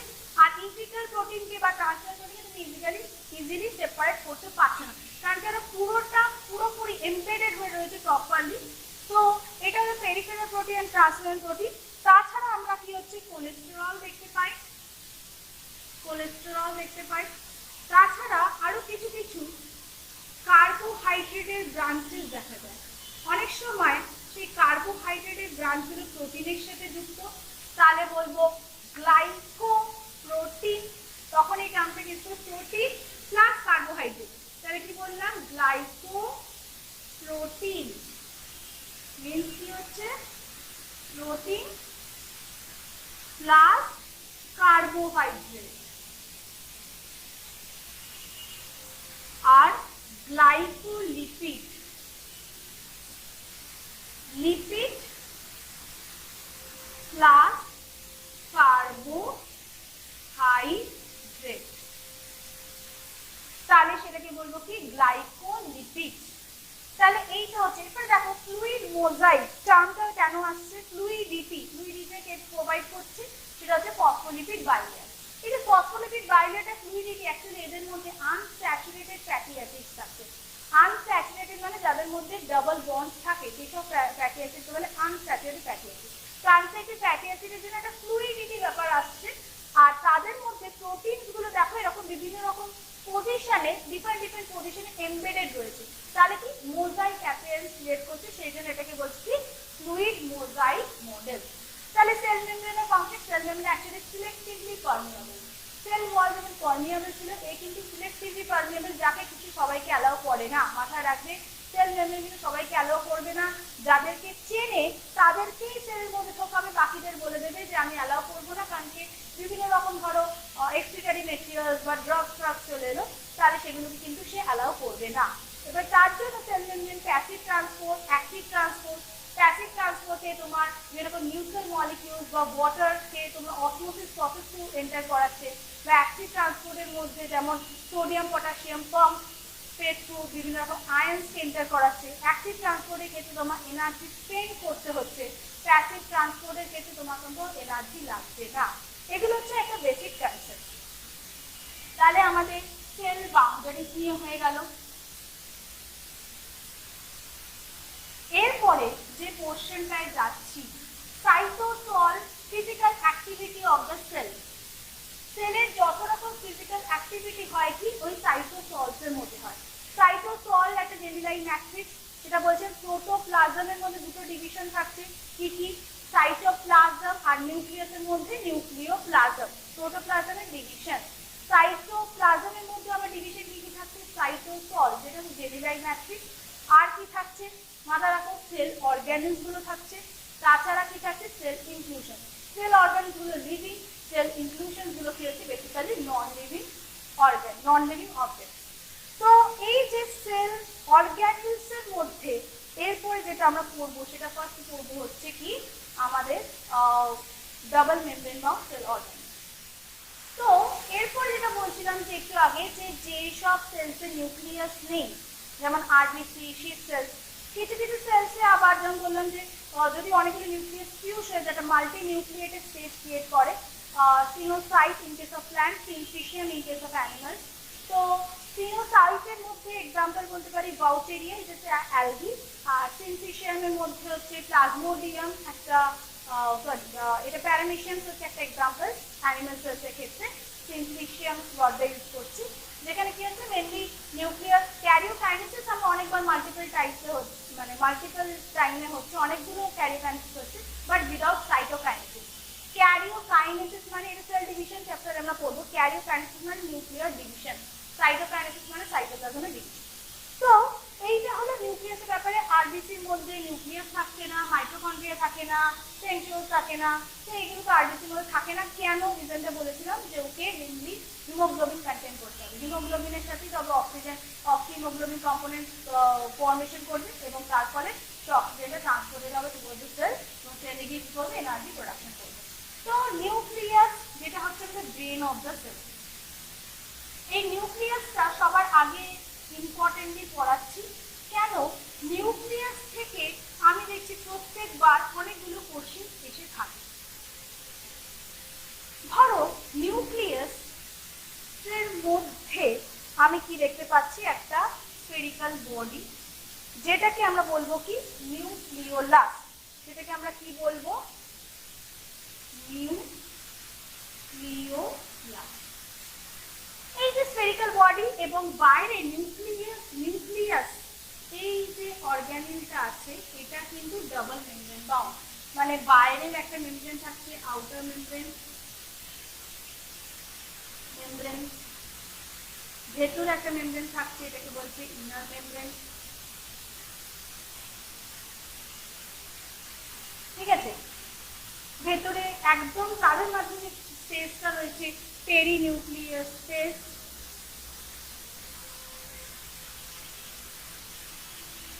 এবং এইগুলো হচ্ছে পোর, নিউক্লিয়ার পোর বলতে পারি। তো এই পোর তো কি হয়? কোন রকম আরএনএ এন্ট্রি বা প্রোটিন এন্ট্রি, আরএনএ এক্সিট, এইগুলো হয়ে থাকে। বিভিন্ন রকম প্রোটিন বা আরএনএ এন্ট্রি এক্সিট হয়ে থাকে পোরের থ্রু। তো এই নিউক্লিয়াসের বাইরে কতগুলো গ্র্যানিউলসের মতো স্ট্রাকচার দেখতে পাবো। এটা স্মুথ হয় না, বাইরের দিকটা একটু রাফ হয়। কেন? Due to the presence of this type of granule. এই গ্র্যানিউলগুলো আর কিছুই নয়, এগুলি হচ্ছে কি? রাইবোজোম। এগুলো কিছুই না, কি বলে? এগুলো হচ্ছে রাইবোজোম। রাইবোজোমকে কি বলে? প্রোটিন ফ্যাক্টরি বলে। রাইবোজোমকে কি বলে? প্রোটিন ফ্যাক্টরি বলে, কারণ কি এটাই মেনলি কি হচ্ছে? প্রোটিন সিনথেসিস হেল্প করে। ভবিষ্যতে পড়বো যে একটা প্রসেস থাকে ট্রান্সলেশন প্রসেস থ্রু, কি হচ্ছে আরএনএ থেকে প্রোটিন ফর্মেশনসে ইম্পর্টেন্ট রোল প্লে করে। তো রাইবোজোমাল আরএনএ, যেমন ribosome made up of protein as well as ribosomal RNA protein factory. তো এই যে নিউক্লিওলাস হলো, এরপরে নিউক্লিয়ার রেটিকিউলাম। তো এই যে নিউক্লিয়ার রেটিকিউলাম, যেটাকে আমরা অ্যাকচুয়ালি ক্রোম্যাটিন, ক্রোমোজোম, জিন, এই টার্মগুলো আমরা অনেকেই শুনে থাকি। ক্রোম্যাটিন, ক্রোমোজোম, জিন, তো ব্যাপারটা কি? কিন্তু এই কনসেপ্টটা কিন্তু অনেকেরই ক্লিয়ার থাকে না। ব্যাপারগুলো কি? একটা মাথায় রাখবে, ক্রোম্যাটিন হচ্ছে একটা সুতো, জাস্ট একটা সুতো, যেটা হচ্ছে ক্রোম্যাটিন। সেই ক্রোম্যাটিনটা যখন কনডেন্স হয়ে যাচ্ছে, কনডেন্স মানে due to the process of dehydration. যদি ডিহাইড্রেশন হয়ে যায়, তুমি ধরো লস্যি খাচ্ছ, লস্যি থেকে জলটা বার করে নিলে, তাহলে যে থকথকে ম্যাটেরিয়ালটা পড়ে থাকে এটাকে বললাম ক্রোম্যাটিন। আর condensed portion of this chromatin will be known as chromosome. এবং ক্রোমোজোমের এই আর্মস গুলোকে বলে ক্রোম্যাটিড। এই ক্রোমোজোমের মধ্যে থাকে কি হচ্ছে? ডিএনএ থাকে, আরএনএ থাকে, এবং বেসিক প্রোটিনস থাকে, অ্যাসিডিক প্রোটিনস থাকে, মেটাল আয়ন্স থাকে। তো এই ডিএনএ এর মধ্যে যে স্পেসিফিক ফাংশনাল ইউনিটটা, সেটা কি বলে? জিন। সেই জিনটাই কি হচ্ছে আমাদের কি হচ্ছে ফাদার থেকে, যেটা আমরা কথা বলি যে তুমি কেন এত লম্বা? কেন লম্বা? আমার বাবার হাইটটা খুব লম্বা, আমার বাবার জিনটা আমার এসছে, এই ওয়ার্ডটা আমি ইউজ করি। সেটা কি? Functional unit of DNA. মানে ডিএনএ যে অংশটা কি হচ্ছে প্রোটিন সিনথেসিস করে, তাকে বলে ফাংশনাল ইউনিট। তো তাই সেটাই হচ্ছে কি জিন টার্মটা ইউজ করে থাকে। তাহলে এইটা হলো বেসিক্যালি নিউক্লিয়াসের ব্যাপারে। কিন্তু নিউক্লিয়াসের মধ্যে এরপরে আমরা যেটা পড়বো, একটা ইম্পর্টেন্ট চার্ট পড়বো। সেই চার্টটা পড়লে তাহলে কিন্তু আমাদের কয়েকটা কনসেপ্ট ক্লিয়ার হবে, কারণ কি এই চার্টটা থেকে প্রত্যেকবারই অনেক রকম প্রশ্ন এসে থাকে। সেই এটার মধ্যে আগেই বলেছিলাম যে এইটা কে ডিসকভার করেছিলেন, ডিএনএ হচ্ছে ডাবল হেলিক্যাল স্ট্রাকচার, এই ওয়ার্ডটা ডিসকভার করেছিলেন কি ওয়াটসন এন্ড ক্রিক। কি হচ্ছে ডিএনএ হচ্ছে একটা ডাবল হেলিক্যাল স্ট্রাকচার। এইখানে থাকে sugar phosphate, sugar phosphate, sugar phosphate, এর মধ্যে ফসফেট একটা বন্ড থাকে। তারপরে এইখানে থাকে হচ্ছে বেসেস, এগুলো কি nitrogen bases, adenine, thymine, guanine, cytosine. Adenine যেমন ডাবল হাইড্রোজেন বন্ড দিয়ে যুক্ত, গুয়ানিনের মধ্যে সাইটোসিন ট্রিপল হাইড্রোজেন বন্ড দিয়ে যুক্ত। তো এই ব্যাপারগুলো কি এইটাকে বুঝতে গেলে তাহলে আমরা একটা চার্ট করব। সেই চার্টটা হচ্ছে কি নিউক্লিক অ্যাসিডের চার্ট। এইটা হচ্ছে তো ডিএনএ স্ট্রাকচার বা ওয়াটসন ক্রিক বলেছিলেন। তো নিউক্লিক অ্যাসিড আমরা বুঝতে পারছি এর প্রপার্টিজ যদি দেখি, নিউক্লিক অ্যাসিডের কিন্তু অ্যাসিডিক প্রপার্টি থাকে, নিউক্লিয়াসের মধ্যে থাকে। কিন্তু এর মানে এই নয় যে আমি বললাম যে এই যে ডিএনএ আমাদের শুধু নিউক্লিয়াসের মধ্যেই থাকে, নিউক্লিয়াসের বাইরেও কিন্তু ডিএনএ পাওয়া যায়। মাথায় রাখবে মাইটোকন্ড্রিয়া আর ক্লোরোপ্লাস্ট তাদেরও কিন্তু নিজস্ব ডিএনএ আছে, সেই জন্য সেমি অটোনোমাস অর্গানিজম বলে থাকে। ঠিক আছে, তাহলে নিউক্লিক অ্যাসিডের ক্ষেত্রে কি কি থাকছে? Nucleic acid basically two type, একটাকে বলবো ডিএনএ আর একটাকে বলবো আরএনএ, ডিঅক্সিরাইবোনিউক্লিক অ্যাসিড আর রাইবোনিউক্লিক অ্যাসিড। ডিঅক্সিরাইবোনিউক্লিক অ্যাসিড এর মধ্যে যে তিনটে বেসিক কম্পোনেন্টস থাকে যার জন্য নিউক্লিক অ্যাসিড অ্যাকচুয়ালি এটাকে একটা নিউক্লিওটাইডের পলিমার, তার মানে নাইট্রোজেন বেস প্লাস সুগার, সুগারটা কি হচ্ছে ডিঅক্সিরাইবোজ সুগার প্লাস ফসফেট, এই তিনটেকে মিলে আমি কি বলবো নিউক্লিওটাইড, মানে টাইডলি তিনটে সাবইউনিট একসাথে জুড়ে আছে নিউক্লিওটাইড। এই কনসেপ্টগুলো কিন্তু অনেকেই বলে নিউক্লিওটাইড আর নিউক্লিওসাইড। নিউক্লিওসাইড মানে তুমি ফসফেট গ্রুপটাকে জাস্ট বাদ দিয়ে দাও, বাকি যে দুটো গ্রুপ পাবে যেটা হচ্ছে নাইট্রোজেন বেস প্লাস সুগার সেটাকে বলবো নিউক্লিওসাইড। নাইট্রোজেন বেস আবার দুটো টাইপসের হয়, একটাকে বলবো পিউরিন, একটাকে বলবো পিরিমিডিন। পিউরিন হচ্ছে দুটো টাইপসের, অ্যাডেনিন গুয়ানিন, পিরিমিডিন হচ্ছে cytosine thymine. Deoxyribose sugar RNA এর ক্ষেত্রেও সেম ভাবে আমরা দেখতে পাবো রাইবোনিউক্লিক অ্যাসিডের মধ্যে নাইট্রোজেন বেস, কিন্তু এদের সুগারটা হবে রাইবোজ সুগার প্লাস ফসফেট। ঠিক আছে, নাইট্রোজেন বেসের মধ্যে সেম ভাবে পিউরিন, পিরিমিডিন দেখতে পাবো। পিউরিনের মধ্যে অ্যাডেনিন গুয়ানিন, পিরিমিডিনের মধ্যে সাইটোসিন। থাইমিনের জায়গায় আরএনএর মধ্যে বসে যাবে ইউরাসিল, থাইমিনের জায়গায় আরএনএর মধ্যে বসে যাবে ইউরাসিল, এইটা ডিফারেন্স। আর ফসফেট গ্রুপ থাকছে। আরেকটা জিনিস আছে এটা বলছিলাম ডিঅক্সিরাইবোজ সুগার, এটা একটা পেন্টোজ সুগার। সুগার মানে কি সুগার, আমি এক্সাম্পল বলতে গ্লুকোজ, গ্লুকোজ আছে কিন্তু সুগার এক্সাম্পল C6H12O6। তো এখানে ক্ষেত্রে পেন্টোজ মানে 5টা কার্বন দিয়ে সুগারটা তৈরি হচ্ছে, এবং সুগারটা যদি স্ট্রাকচারটা আমরা দেখি এই পজিশনটা, এটা হলো 2' পজিশন, এই পজিশনে শুধু যদি হাইড্রোজেন থাকে, ঠিক আছে, এটা হচ্ছে কার ক্ষেত্রে ডিএনএ এর ক্ষেত্রে। আরএনএ এর ক্ষেত্রেও স্ট্রাকচারটা সেম হয়, সেকেন্ড প্রাইম পজিশনে কি হচ্ছে OH থাকে, হাইড্রোক্সিল গ্রুপ থাকে, তাই জন্য এটাকে বলে রাইবোজ সুগার। বাকি স্ট্রাকচারটা কিন্তু সেম, আর এটা হচ্ছে ডিঅক্সিরাইবোজ সুগার।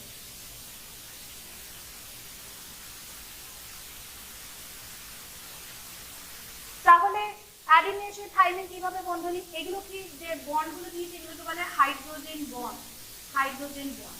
তাহলে ডিএনএ কে বেসিক স্টেবল করার জন্য একটা তো হাইড্রোজেন বন্ড রয়েছে, তারপরে গ্লাইকোসাইডিক বন্ডও থাকে, ঠিক আছে, বেস আর সুগারের মধ্যে, প্লাস আরেকটা যে বন্ডটা এখানে মার্ক করেছি সুগার আর ফসফেটের মধ্যে, সেটা কি হচ্ছে ফসফোডাইএস্টার বন্ড। আর আরএনএ থেকে দেখতে কি রকম হবে, একটা সিঙ্গেল স্ট্র্যান্ডেড আরএনএ। আরএনএ এর ক্ষেত্রে অ্যাডেনিন লিখবে, গুয়ানিন লিখবে, সাইটোসিন লিখবে, থাইমিনের জায়গায় মাথা রাখবে ইউরাসিল লিখবে। ঠিক আছে, বেসিক্যালি সেন্ট্রাল ডগমাতে কি হয়, ডিএনএ থেকে আরএনএ, আরএনএ থেকে প্রোটিন, এইভাবে জিনিসটা ফর্মেশন হয়।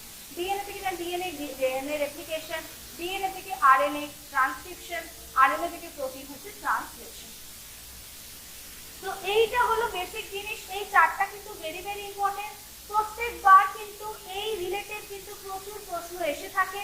এই চার্ট বিশেষ করে নিউক্লিওটাইড কি, নিউক্লিওসাইড কি, কার সাথে কিরকম বন্ধনী থাকে, মানে অ্যাডেনিনের সঙ্গে থাইমিনে কিরকম বন্ধনী দেখা যায়, বা ডিএনএ ক্ষেত্রে কি টাইপের সুগার পাচ্ছি, আরএনএ ক্ষেত্রে কি টাইপের সুগার পাচ্ছি।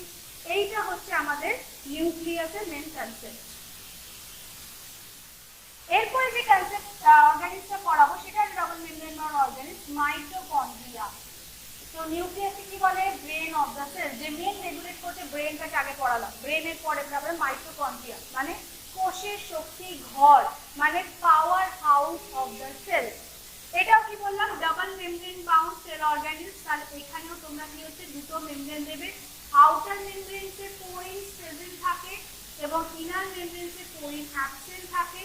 এবং দেখো ইনার মেমব্রেনটা আমি কতগুলো ফিঙ্গার লাইক প্রজেকশনস এর মধ্যে করেছি।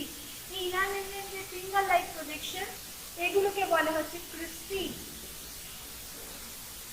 এর ভেতরে যে জেলি লাইক সাবস্টেন্স থাকে তাকে বলে ম্যাট্রিক্স।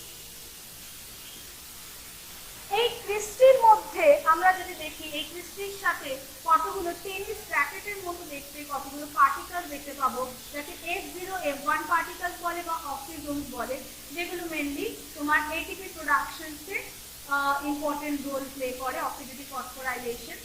প্রত্যেকটা সেলের ক্রিস্টির বাইরে আমি এরকম দেখতে পাবো। মাইটোকন্ড্রিয়াটা অ্যাকচুয়ালি একটা এন্ডোসিম্বায়োটিক রিলেশনশিপে তৈরি হয়েছে। তো এরকম ধরা হতো যে একটা প্রোক্যারিওটিক সেলসের মধ্যে যখন অ্যারোবিক ব্যাকটেরিয়া আসে, তাদের মধ্যে অ্যারোবিক ব্যাকটেরিয়া মানে বুঝতে পারছি, অ্যারোবিক মানে হচ্ছে যারা হচ্ছে অক্সিজেনের প্রেজেন্সে রেসপিরেশন করে থাকে, তাদের অ্যারোবিক ব্যাকটেরিয়া। তো অ্যারোবিক ব্যাকটেরিয়া যখন আসে তখন তাদের মধ্যে মাইটোকন্ড্রিয়া অর্গানিজম থাকে এবং সেটাকে যখন একটা ইউক্যারিওটিক সেল এনগালফ করে নেয়, মানে এরকম খেয়ে নেয়, সেটাকে আর ডাইজেস্ট করে না, তার সাথে একটা সিম্বায়োটিক রিলেশনশিপ মেনটেন করে। সিম্বায়োটিক রিলেশনশিপ মানে তুমি আমার উপকার করো, আমি তোমার উপকার করছি। এই রিলেশনশিপটা হচ্ছে সিম্বায়োটিক রিলেশনশিপ, যেখানে কি হচ্ছে মাইটোকন্ড্রিয়া ওর মধ্যে আশ্রয় পেয়েছে, অ্যাজ ওয়েল অ্যাজ মাইটোকন্ড্রিয়া ওকে কি করছে? এনার্জি প্রোডাকশন করে দিচ্ছে। এরকম সিম্বায়োটিক রিলেশনশিপ আমরা কিন্তু দেখতে পারি ক্লোরোপ্লাস্টের ক্ষেত্রে। যখন ব্লু গ্রিন অ্যালগি ইনভেন্ট হয়েছিল, মানে ফার্স্ট যখন ডিসকভার হয়েছিল, সেখানে আমাদের এই আরেকটি কনসেপ্ট মনে করা হয় যে ব্লু গ্রিন অ্যালগির মধ্যে যে ক্লোরোপ্লাস্ট ছিল সেটাই হচ্ছে একটা ইউক্যারিওটিক সেল এনগালফ করেছিল। এই সিম্বায়োটিক রিলেশনশিপ মেনটেন করে এইভাবেই ইউক্যারিওটিক সেলের মধ্যে মাইটোকন্ড্রিয়া ক্লোরোপ্লাস্ট ওয়ার্ডগুলো এসেছিল। তো মাইটোকন্ড্রিয়ার মধ্যে আমাদের একটা এদের ক্ষেত্রে মাইটোকন্ড্রিয়াল ডিএনএ থাকে। মাথায় রাখবে মাইটোকন্ড্রিয়াল ডিএনএ, এমটি ডিএনএ থাকে। সেমি অটোনোমাস অর্গানিজ, কারণ কি সেমি অটোনোমাস মানে এরা পুরোপুরি কিন্তু কারোর উপর ডিপেন্ডেবল নয়। কেন? এদের নিজস্ব ডিএনএ আছে এবং তার জন্য এরা নিজস্ব প্রোটিনও তৈরি করতে পারে, নিজস্ব রাইবোজোমসও আছে। কিন্তু এই রাইবোজোমসের অ্যাকচুয়াল প্রকৃতি হচ্ছে ব্যাকটেরিয়ার মতো অনেকটা 70S, অনেক জায়গায় 55Sও লেখা থাকে, মানে অনেকটা ব্যাকটেরিয়ার সাথে সাদৃশ্য মেনটেন করে চলে। এবং এদের ক্ষেত্রে ব্যাকটেরিয়ারই মতো বাইনারি ফিশন লক্ষ্য করা যায়, মানে একটা মাইটোকন্ড্রিয়া ভেঙে গিয়ে দুটো মাইটোকন্ড্রিয়া তৈরি হলো। এইটা হচ্ছে মাইটোকন্ড্রিয়া। তাহলে power house of the cell, এখানে আমাদের টিসিএ সাইকেল হয়ে থাকে, তারপরে ফ্যাটি অ্যাসিডের অক্সিডেশন হয়ে থাকে, ইলেকট্রন ট্রান্সপোর্ট সিস্টেম হয়ে থাকে, যার ফলে আমাদের এনার্জি প্রোডাকশন হয়। এইটা হচ্ছে power house of the cell, mitochondria. Next যেটাই আসছি সেটা হচ্ছে কি ক্লোরোপ্লাস্ট। ক্লোরোপ্লাস্টটা মনে করে দেখো, মাইটোকন্ড্রিয়া আমাদের কাদের ক্ষেত্রে অ্যাবসেন্ট? প্রোক্যারিওটিক সেলসের ক্ষেত্রে অ্যাবসেন্ট। কাদের ক্ষেত্রে প্রেজেন্ট? ইউক্যারিওটিক সেলসের ক্ষেত্রে প্রেজেন্ট। ক্লোরোপ্লাস্ট কাদের ক্ষেত্রে প্রেজেন্ট? সেটা হচ্ছে ক্লোরোপ্লাস্ট প্রেজেন্ট প্ল্যান্ট সেলের ক্ষেত্রে, তাই জন্য প্ল্যান্টটা গ্রিন কালারে দেখতে হচ্ছে। এই কনসেপ্টগুলো কিন্তু সবসময় মাথায় রাখতে হবে। তাহলে এইটা হচ্ছে ডাবল মেমব্রেন বাউন্ড অর্গানিজ। এর মধ্যে কতগুলো পয়েন্ট রাখো, এই এক একটা পয়েন্টকে বলে থাইলাকয়েড। এবং এই পয়েন্টগুলোকে দিয়ে তুমি যদি একটা স্ট্যাক বানাও তাহলে সেটাকে বলবো কি হচ্ছে গ্রানাম, সিঙ্গুলারলি প্লুরালে বলবো গ্রানাম। তো এই যে পুরো স্ট্যাকটা হচ্ছে কি গ্রানাম, ঠিক আছে? আরো এরকম একটা স্ট্যাক রয়েছে, এরকম আরেকটা গ্রানাম রয়েছে, এবং তাদের মধ্যে একটা ইন্টারকানেকশন আছে স্টোমার ল্যামেলি বা স্টোমার থাইলাকয়েড। এই থাইলাকয়েডটা কেন ইম্পর্টেন্ট? এই থাইলাকয়েডের মধ্যেই আমরা কিন্তু এই ক্লোরোফিল পিগমেন্টগুলো দেখতে পাবো। ক্লোরোফিল কথাটা মনে আছে, ক্লোরোফিলটা কি ইম্পর্টেন্ট প্ল্যান্টসের ক্ষেত্রে, কারণ কি এই কিন্তু এর জন্যই ফটোসিনথেসিস হয়, ঠিক আছে, ফটোসিনথেসিস হয় মানে কি হচ্ছে ক্লোরোফিল অ্যাক্টিভেশন করছে সানলাইট, ক্লোরোফিল অ্যাক্টিভেশনের ফলে কিন্তু এই লাইট অ্যান্ড ডার্ক রিঅ্যাকশনসে as a result by product হিসেবে আমরা প্রোডাক্ট হিসেবে কিন্তু গ্লুকোজ পাই, যেটা হচ্ছে প্ল্যান্ট সেল তাদের ফুড হিসেবে ইউজ করে, ঠিক আছে। এইটা হচ্ছে ক্লোরোপ্লাস্ট। তো ক্লোরোপ্লাস্টের ক্ষেত্রেও ক্লোরোপ্লাস্টেরিয়াল ডিএনএ রয়েছে, এদের ক্ষেত্রেও কিন্তু ডিএনএ রয়েছে, এরাও কিন্তু সেমি অটোনোমাস অর্গানেলস হিসেবে পরিচিত, এদেরও স্পেসিফিক রাইবোজোম থাকে এবং প্রোটিন প্রোডাকশন করতে পারে। তাহলে মাইটোকন্ড্রিয়া ক্লোরোপ্লাস্ট দুটোই সেমি অটোনোমাস অর্গানেলসের মধ্যে পড়ছে। এটাকে বলবো কিচেন অফ প্ল্যান্ট। কিচেনটা কোথায়? লিফের মেসোফিল সেলসের মধ্যে প্যারিসের প্যানকাইমা, স্পঞ্জি প্যানকাইমা বলে কতগুলো সেলস থাকে, তাদের মধ্যে এই ক্লোরোপ্লাস্টের স্ট্রাকচারটা আমরা দেখতে পাবো, ঠিক আছে। এটা হলো chloroplast, kitchen of the plant, যেটা কি করছে ফুড প্রোডাকশনকে হেল্প করছে।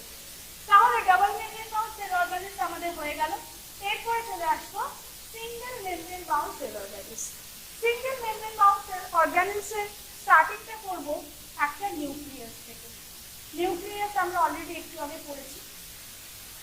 নিউক্লিয়াসের বাইরে মনে করে দেখো আউটার মেমব্রেনটা বলেছিল স্মুথ হয় না, রাফ থাকে, এবং এর সাথে কন্টিনিউয়েশন কিছু দেখতে পাবো ল্যামেলি, যেগুলোকে আমরা সিস্টার্নি বলে, ঠিক আছে, টিবিউলস, কতগুলো টিবিউলস, আর কি হচ্ছে কতগুলো ভেসিকলস। তো নিউক্লিয়াসের কাছাকাছি যে স্ট্রাকচারগুলো আছে ওখানে কতগুলো আমি কি করছি রাউন্ড রাউন্ড স্ট্রাকচার দিয়ে দিচ্ছি। এই যে রাউন্ড রাউন্ড স্ট্রাকচারগুলো দিচ্ছি এগুলোই কি হচ্ছে তোমার রাইবোজোম, এগুলো আর কিছু না, এই সিগমেন্ট এই স্ট্রাকচারগুলোকে বলে কি রাইবোজোম, নন মেমব্রেনাস সেল অর্গানেলস, যেটা কি হচ্ছে প্রোটিন সিনথেসিসে ইম্পর্টেন্ট রোল প্লে করছে, মনে আছে প্রোটিন সিনথেসিসে। তো রাইবোজোম এর জন্য এটা অ্যাকচুয়ালি কার স্ট্রাকচার এন্ডোপ্লাজমিক রেটিকুলামের স্ট্রাকচার। রাইবোজোম যদি প্রেজেন্ট থাকে তাহলে সেটাকে আমরা কি বলবো, তাহলে endoplasmic reticulum is basically two type, RER আর ACR। এন্ডোপ্লাজমিক রেটিকুলাম একটা কম্পার্টমেন্টালাইজেশনে হেল্প করে, মানে সেলটাকে কতগুলো কম্পার্টমেন্টে ডিভাইড করে, এক্সট্রা ল্যামিনার যেগুলো হচ্ছে বাইরের দিকে, ইন্ট্রালিউমিনার ল্যামিনার সেটা হচ্ছে ভেতরের দিকে। তো এইভাবে কি হচ্ছে সিস্টারনি, টিবিউলস আর ভেসিকলস এই তিনটে পার্ট দিয়ে তৈরি হচ্ছে। আরিয়ান মানে হচ্ছে উইথ রাইবোজোম, এসিআর মানে কি হচ্ছে উইদাউট রাইবোজোম, ঠিক আছে। তাহলে রাইবোজোমের মেন ফাংশন কি, একটু আগে বলা প্রোটিন সিনথেসিস করা, তাহলে এটা প্রোটিন সিনথেসিসে ইম্পর্টেন্ট রোল প্লে করবে। আরিয়ার কি করছে প্রোটিন সিনথেসিসে ইম্পর্টেন্ট রোল প্লে করছে, আর এসিআর কি করছে লিপিড সিনথেসিসে ইম্পর্টেন্ট প্লে করছে, লিপিড বা কোন রকম স্টেরয়েড হরমোন সিনথেসিস, যেমন অ্যান্ড্রোজেন, টেস্টোস্টেরন, এগুলো সিনথেসিস করছে, অ্যাজ ওয়েল অ্যাজ বিভিন্ন রকম ডিটক্সিফিকেশনসে হেল্প করছে, ড্রাগ বিভিন্ন রকম, তাতে এসিআর ইম্পর্টেন্ট রোল প্লে করছে। তো তারপরে তাহলে এই জায়গাটা দেখো কোন কোন রাইবোজোম আমি ড্র করি, তাহলে এগুলো হয়ে গেল কি এসিআর এর পোর্শন। তাহলে নিউক্লিয়াসের কাছাকাছি রয়েছে আরিয়ার, তারপর যে পোর্শনটা রয়েছে এসিআর, যেখানে কোনো রাইবোজোম নেই, উইদাউট রাইবোজোম। তাহলে কম্পার্টমেন্টালাইজেশন হেল্প করছে, প্রোটিন লিপিড সবগুলো সিনথেসিস করছে। এরপরে এইটাকে আমি যে চারটাকে মুছে তোমাদের কাছে নেক্সট একটা অর্গানেলস ড্র করবো, এর সাথে এন্ডোমেমব্রেন সিস্টেমের মধ্যে পড়ছে নেক্সট যে অর্গানেলস, সেটাকে বলে গলগি অ্যাপারেটাস। এটাও অনেকটাই এন্ডোপ্লাজমিক রেটিকুলামের মধ্যেই দেখতে হয় এই গলগি অ্যাপারেটাসটা। এখানে ক্ষেত্রেও আমরা সিস্টারনি, রেটিকুলাস, টিবিউলস দেখতে পাবো। তো এই দিকটা দেখে খেয়াল করে দেখো, এই দিকটা হচ্ছে কনভেক্স, আর এই দিকটা হচ্ছে কনকেভ। কনকেভটা আমরা তোমরা নিশ্চয়ই জানো, কনকেভ মানে কেভ ইনওয়ার্ড, মানে ভেতর দিকটা এরকম ইনওয়ার্ড কেভ। তো এই কনভেক্স সাইডটা হচ্ছে সিস সাইড বা ফর্মিং ফেজও বলে, সিস বা ফর্মিং ফেজ। আর এটা হচ্ছে ট্রান্স সাইড,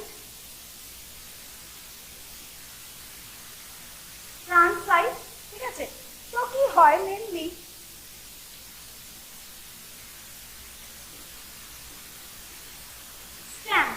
এই ওয়ার্ডটা ইউজ করছি।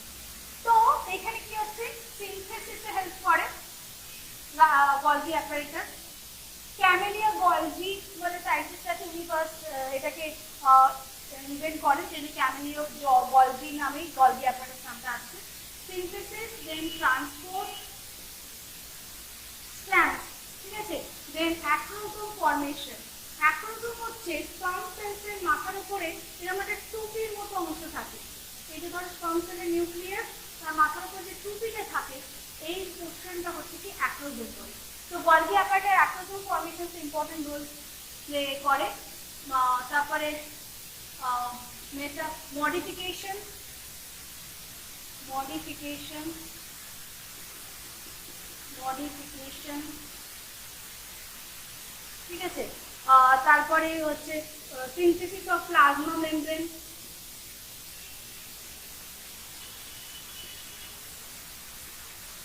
আর সিক্রিশন।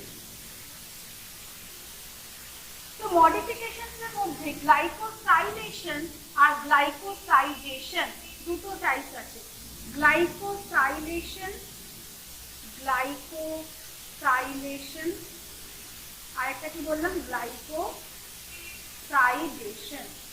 গ্লাইকোসাইলেশন মানে কি হচ্ছে, তোমার কার্বোহাইড্রেটের সাথে তুমি প্রোটিনকে যুক্ত করে দাও। মানে প্রোটিন তো কে প্রডিউস করছিল, দেখো আরিয়া প্রডিউস করছিল, রাখ। তো কি করছে, এইখান থেকে প্রোটিনটা এসে গলজি অ্যাপারেটাসের সিস ফেজ দিয়ে ঢুকছে, তারপর এখানে প্যাকেজিং হচ্ছে। অ্যাকচুয়ালি ট্রাফিক পুলিশের যে কাজ না, সেটা কাজটা হচ্ছে গলজি অ্যাপারেটাস, ট্রাফিক পুলিশ বলে কেন কি এ হচ্ছে ডাইরেকশন নিচে প্যাকেজিং করছে, কে কোন ডাইরেকশনে যাবে সেটা বোঝাচ্ছে। তো গ্লাইকোসাইলেশন মানে কার্বোহাইড্রেটের সাথে প্রোটিন জুড়ে দাও, আর গ্লাইকোসাইডেশনতে কি হয়, তার মানে কি অ্যাকচুয়ালি কার্বোহাইড্রেট প্রোটিন যদি জুড়ে দেয় তাহলে কি ফর্মেশন করে, গ্লাইকোপ্রোটিন। তাহলে গ্লাইকোপ্রোটিন ফর্মেশনে হেল্প করে। আর কার্বোহাইড্রেটের সাথে লিপিড জুড়ে দিলে গ্লাইকোলিপিড, গ্লাইকোলিপিড ফর্মেশন। লিপিডের ডি আর সাইডেশনের D, glycosidation lipid synthesis important role play করে। তাহলে এইটা হলো গলজি অ্যাপারেটাসের আরেকটা ইম্পর্টেন্ট, যেটা হচ্ছে বিভিন্ন রকম ভেসিকল সিনথেসিস করে। যেমন ভেসিকলসের মধ্যে আমরা পড়বো লাইসোজোম, পারক্সিজোম, এগুলো কিন্তু সিনথেসিসে ইম্পর্টেন্ট রোল প্লে করে। যে নেক্সট যেটা হচ্ছে এর থেকেই ট্রান্সফেজ থেকেই আরেকটা যে ভেসিকলস গুলো বেরোচ্ছে সেগুলোকে বলবো কি বলবো, লাইসোজোম। সেই জন্য শর্টে কি বলে, GERL system, Golgi body endoplasmic reticulum lysosome. এই লাইসোজোমকে বলে সুইসাইডাল ব্যাগ, সুইসাইডাল ব্যাগ। লাইসোজোমের মধ্যে কতগুলো হাইড্রোলাইটিক এনজাইম থাকে। হাইড্রোলাইটিক এনজাইম কি করে, সেলটাকে বিভিন্ন যে কম্পোনেন্টস গুলো সেটাকে লাইসিসে ইম্পর্টেন্ট রোল প্লে করে। তো প্রথম যখন হাইড্রোলাইটিক এনজাইম প্রথমে ইনঅ্যাক্টিভ স্টেটে থাকে, তাকে বলে প্রাইমারি লাইসোজোম। এবং তার সাথে ধরো কোনো সাপোজ কোনো ফুড এলো, ফুড একটা কম্পাউন্ডের মধ্যে, ফুড ভ্যাকুয়াসের মধ্যে এনসার্কেল হলো এবং সেটাকে বলে ফ্যাগোজোম। তো লাইসোজোমের সাথে যখন ফ্যাগোজোম মিলে যায় তখন ফ্যাগোলাইসোজোম ফর্মেশন করে, যেটাকে বলে সেকেন্ডারি লাইসোজোম। সেকেন্ডারি লাইসোজোম কি করে, তখন ফুড পার্টিকেলস গুলো কি করে ব্রেকডাউন করতে থাকে, মানে ভাঙতে শুরু করে। তো দেখ কোনো একটা ফুড পার্টিকেল যদি ভাঙি কিছুটা শোষিত হবে এবং কিছুটা কি হচ্ছে আনডাইজেস্টেড মেটেরিয়াল হিসেবে থেকে যাবে। যে আনডাইজেস্টেড মেটেরিয়াল যেটা থেকে আছে সেটা কি বলছে, রেসিডুয়াল বডি। এবং আরেকটা যেটা অটোফ্যাগিক লাইসোজোম, যেটা কি হচ্ছে কিছু কিছু ধরো আরবিসি 120 ডেজ লাইফ স্প্যান হয়। কেন বুঝতে পারছো, ওর মধ্যে না নিউক্লিয়াস রয়েছে না মাইটোকন্ড্রিয়া রয়েছে, তো লাইফ স্প্যানটা ছোট হয়। তো ধরো এরকম কোনো ডেস্ট্রয়েড কোনো সেল, মানে যেটা কোনো রকম ধরো ব্যাকটেরিয়া অ্যাটাক করেছে এবং সেলটা ড্যামেজ হয়ে গেছে, সেই সেলগুলো কি করে লাইসোজোম অ্যাটাক করে সেটাকে ডেস্ট্রয় করে দেয়, অটোফ্যাগিক লাইসোজোম। তাই লাইসোজোমসের মধ্যে দেখে অনেক রকম পলিমরফিজম দেখতে পারে, পলিমরফিক লাইসোজোম বলেও বলে। তাহলে লাইসোজোম মেনলি কি হচ্ছে অ্যাসিডিক পিএইচে মেবি ব্রেকডাউন করে। তাহলে এগুলোর মধ্যে সুইসাইডাল ব্যাগ কেন বলে, যদি কোনো কারণে লাইসোজোমটা ব্রেকডাউন হয়ে যায় তাহলে কিন্তু নিজস্ব সেলকে ডাইজেস্ট করতে শুরু করে দেবে। কেন, এর মধ্যে কি থাকে, হাইড্রোলাইটিক এনজাইম, হাইড্রোলাইটিক এনজাইম যেগুলো কি করে, ডাইজেস্ট করে। ডাইজেস্ট করে কাকে, লিপিডকে, প্রোটিনকে, প্রোটিয়েজ, গ্লাইকেজ, এইসব এনজাইম দিয়ে কি করে কার্বোহাইড্রেট এগুলো কি করে ডাইজেস্ট করতে শুরু করে দেবে। এইটা হচ্ছে সিঙ্গেল লেন সুসাইডাল ব্যাগ, এটাকে ট্রাফিক পুলিশ, ঠিক আছে। এইটা হচ্ছে তোমার বিভিন্ন রকম কম্পার্টমেন্টালাইজেশন হিসেবে endoplasmic reticulum important role play করে। এটা হলো single membrane of cell organs, আমাদের এখানে কমপ্লিট হলো। এরপরে জাস্ট যে জিনিস পড়বো সেটা হচ্ছে কি নন মেমব্রেন বাউন্ড সেল অর্গানস। এরপরে যেটা পড়বো সেটা হচ্ছে প্রোটিন ফ্যাক্টরি। রাইবোসোম ওয়ার্ডটা এতক্ষণ ধরে ইউজ করছিলাম। তো প্রোক্যারিওটিক সেলসের ক্ষেত্রে বললাম 78, ইউক্যারিওট একটা লার্জ সাবইউনিট থাকে, একটা স্মল সাবইউনিট থাকে, লার্জ একটা স্মল, ঠিক আছে। তো 78 আর ইউক্যারিওটিকের ক্ষেত্রে সেটা, এটা হচ্ছে প্রোক্যারিওটিকের ক্ষেত্রে প্রো লিখলাম, আর ইউক্যারিওটিকের ক্ষেত্রে সেম ভাবে এটা হবে কি 80s। তাহলে 60s প্লাস 40s, মাথার আগে 60 প্লাস 40 অ্যাকচুয়ালি যোগ করে 100 হওয়ার কথা, কিন্তু এটা হলো স্টকের মধ্যে। এই জায়গাটায় দেখো, মনে করে দেখো এই জায়গাটা কি হচ্ছে, যে একসাথে মার্জ করছে, সেই জন্য ওভারল্যাপ করছে, সেই জন্য যোগ করছে 60 প্লাস 40, আর এইখানে হবে হচ্ছে 50s প্লাস 30s। তো এটা কি হচ্ছে প্রোটিন ফ্যাক্টরি নামে পরিচিত। তো প্রোটিন ফ্যাক্টরি, এখানে কি থাকে, প্রোটিন থাকে প্লাস রাইবোসোমাল আরএনএ থাকে। তো এটা হচ্ছে প্রোটিন সিনথেসিসে ইম্পর্টেন্ট রোল প্লে করে। অনেক সময় আমি বলেছিলাম যেটা ইআর এর সাথে কম্বাইন যদি করে তাহলে আরইআর ফর্মেশন করে, রাফ এন্ডোপ্লাজমিক রেটিকুলাম। অনেক সময় সাইটোপ্লাজমের মধ্যে কি হিসেবে থাকে, প্রোক্যারিওটিক সেলসের মধ্যে এটা পলিরাইবোসোম ফর্মেশন করে, ধরো এমআরএনএ, এখানে অনেকগুলো রাইবোসোম, এই কন্ডিশনে বলে পলিরাইবোসোম, অনেকগুলো রাইবোসোম একটা এমআরএনএ এর সাথে যুক্ত। তাহলে এইটা হয়ে গেল তোমার প্রোক্যারিওটিক সেল। এরপরে যে জিনিসটা হচ্ছে সেটা হচ্ছে কি সেন্ট্রিওল। সেন্ট্রিওল যেটা হচ্ছে অ্যানিমাল সেলসের ক্ষেত্রে আমরা ইম্পর্টেন্ট রোল প্লে করে, এটা কি হচ্ছে স্পিন্ডল ফাইবার ফর্মেশনসে ইম্পর্টেন্ট রোল প্লে করছে। তো এই যে সেন্ট্রিওল যদি লিখি, তো এর মধ্যে এরকম 90 ডিগ্রি অ্যাঙ্গেলস এরকম কতগুলো মাইক্রোটিউবুলস থাকছে। সেন্ট্রোজোম, তো এই মাইক্রোটিউবুলস গুলো 9 প্লাস 0 অ্যারেঞ্জমেন্টে থাকে। 9 হচ্ছে ট্রিপলেট ফর্মেশনে থাকে, মানে এরকম সেন্টারটায় 0 থাকে আর এদিকে এরকম 9টা, এবং এটাকে অনেকটা কাঠ বিলের মতো চাকার মতো দেখতে লাগে, জিনিসগুলোকে অনেকটা কি হচ্ছে চাকার মতো দেখতে লাগে, এবং এখান থেকে মেনলি এরকম 9টা থাকবে, ঠিক আছে, 9টা থাকবে। এখান থেকে মেনলি কি হয়, স্পিন্ডল ফাইবার ফর্মেশন হয়।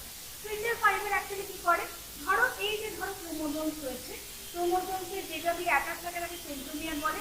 সেন্ট্রোমিয়ারের বাইরে যে প্রোটিনেশিয়াস কভারিং হয় তাকে কাইনেটোকোর বলে। বাট স্পিন্ডল ফাইবার এই কাইনেটোকোরের সাথে অ্যাটাচ হয়ে যায়, এবং আমরা পড়বো অ্যানাফেজ স্টেজ অফ সেল ডিভিশনে, যেখানে দুটো ক্রোম্যাটিড একে অপর থেকে আলাদা হয়ে যায়। সেটা কার জন্য, যখন স্পিন্ডল ফাইবার কনস্ট্রিক্ট করে তখন সেই ক্রোম্যাটিড দুটো পরস্পর থেকে আলাদা হয়ে যায়। তাহলে spindle fibre formation important role play করছে। আর বিভিন্ন রকম ধরো সিলিয়া বা ফ্লাজেলা, নিউগ্লিনার ক্ষেত্রে আমরা ধরো ফ্লাজেলা দেখতে পাচ্ছি, প্যারামেশিয়ান্সের ক্ষেত্রে আমরা সিলিয়া দেখতে পাচ্ছি। এর যে বেসাল বডি, মানে যেখান থেকে অরিজিনেট করছে, সেটাও কিন্তু তোমার এই সেন্ট্রিওল ফর্মেশনসে ইম্পর্টেন্ট রোল প্লে করে। আর আরেকটা কথা, যে সাইটোস্কেলিটন থাকে, মাইক্রোফিলামেন্ট, মাইক্রোটিউবুল, ইন্টারমিডিয়েট ফিলামেন্ট, এগুলো কতগুলো প্রোটিনেশিয়াস সাবস্টেন্স, এটাও কিন্তু সেলকে একটা সাপোর্ট দেয়। তো তার জন্য সেলসের মধ্যে, ইউক্যারিওটিক সেলসের মধ্যে একটা সাইক্লোসিস দেখা যায়। সাইক্লোসিস মানে সাইটোপ্লাজমিক স্ট্রিং, কিন্তু প্রোক্যারিওটিক সেলসের মধ্যে কিন্তু সাইটোপ্লাজমিক স্ট্রিংটা অ্যাবসেন্ট, মানে সাইক্লোসিস আমরা কিন্তু দেখতে পাবো না। আর আরো কিছু কিছু যে এগুলো থাকছে, যেটা আমি বলছি যে প্যারাক্সিজোম, যেটা হচ্ছে H2O2 ব্রেকডাউন করে তোমার ওয়াটার ফর্মেশন করে। তাছাড়া বিভিন্ন রকম photo respiration important role play করে। গ্লাইঅক্সিজোম তোমার গ্লুকোনিওজেনেসিসে ইম্পর্টেন্ট রোল প্লে করছে। স্টেরোজোম তোমার lipid synthesis important role play করছে। এইসব অর্গানগুলো কিন্তু থেকে থাকে। তাহলে আজকে এইটা বলেই আমি মোটামুটি তোমাদের সেল বায়োলজি চ্যাপ্টারটা কমপ্লিট করছি। তাহলে এই চ্যাপ্টারের মধ্যে যে যে মেন বেসিক কোশ্চেনগুলো এসে থাকে সেগুলো কিন্তু মাথায় রাখতে হবে। সেলকে ইনভেন্ট করেছিল, ফাদার অফ সাইটোলজি কি, সাইটোলজি কাকে বলে, এবং প্রোক্যারিওটিক সেলের বেসিক যে ক্যারেক্টারিস্টিক, প্রোক্যারিওটিক সেলের মধ্যে কি থাকে, ইউক্যারিওটিক সেলের মধ্যে কি থাকে, প্ল্যান্ট সেলস, অ্যানিমাল সেলসের মধ্যে ডিফারেন্স কি, এবং কোন কোন অর্গানিজমগুলোকে, কাকে power house of the cell বলে, কাকে তোমার ট্রাফিক পুলিশ হিসেবে বলে, কাকে প্রোটিন ফ্যাক্টরি হিসেবে বলে, কাকে সুইসাইডাল ব্যাগ হিসেবে বলে, এই টাইপের কোশ্চেন কিন্তু প্রত্যেকবারই এসে থাকে। এইগুলোকে কিন্তু ভালো করে হাইলাইট করে পড়তে হবে। তো যত এগুলোকে হাইলাইট করে পড়বে ততই কিন্তু কনসেপ্টটা বুঝতে পারবে। তো এছাড়াও যদি তোমাদের কোনো প্রশ্ন থেকে থাকে তোমরা ডাইরেক্টলি এই ইনস্টিটিউশনে এসে আমাদের ক্লাস জয়েন করতে পারো। তাছাড়া কোনো যদি কোনো কোশ্চেন থাকে তোমরা কমেন্ট বক্সেও লিখতে পারো যে এই কোশ্চেনগুলোতে আমার ডাউট আছে। তো এরকম আরও নতুন নতুন ভিডিও তোমাদের জন্য আনা হবে। তার জন্য কিন্তু স্লেট অ্যান্ড চক একাডেমির যে চ্যানেলটাকে আছে এটাকে কিন্তু সাবস্ক্রাইব করতে একদমই ভুলো না। বেল আইকনটা অল টাইম ক্লিক করে রেখো যাতে তোমরা আরও নতুন নতুন ভিডিও বিভিন্ন বিভিন্ন সাবজেক্ট সম্বন্ধে জানতে পারো। এবং তোমাদের এই টপিকের মধ্যে কিন্তু আমরা কিন্তু শুধু সাবজেক্টটা পড়াচ্ছি না, তার সাথে কিন্তু ইম্পর্টেন্ট কোশ্চেনও ডিসকাস করে দিচ্ছি। তাহলে তোমরা অন্তত বুঝতে পারবে যে কীভাবে চ্যানেলাইজ করে পড়লে, কারণ কি এত ভাস্ট টপিক থাকে তার মধ্যে থেকে তোমাদের এই টপিক থেকে বুঝতে গেলে কোন কোন ইম্পর্টেন্ট জিনিসের উপর ফোকাস করতে হবে সেটাও কিন্তু এক্সপ্লেন করা হচ্ছে। তাহলে এই বলেই আজকে ক্লাসটা শেষ করছি।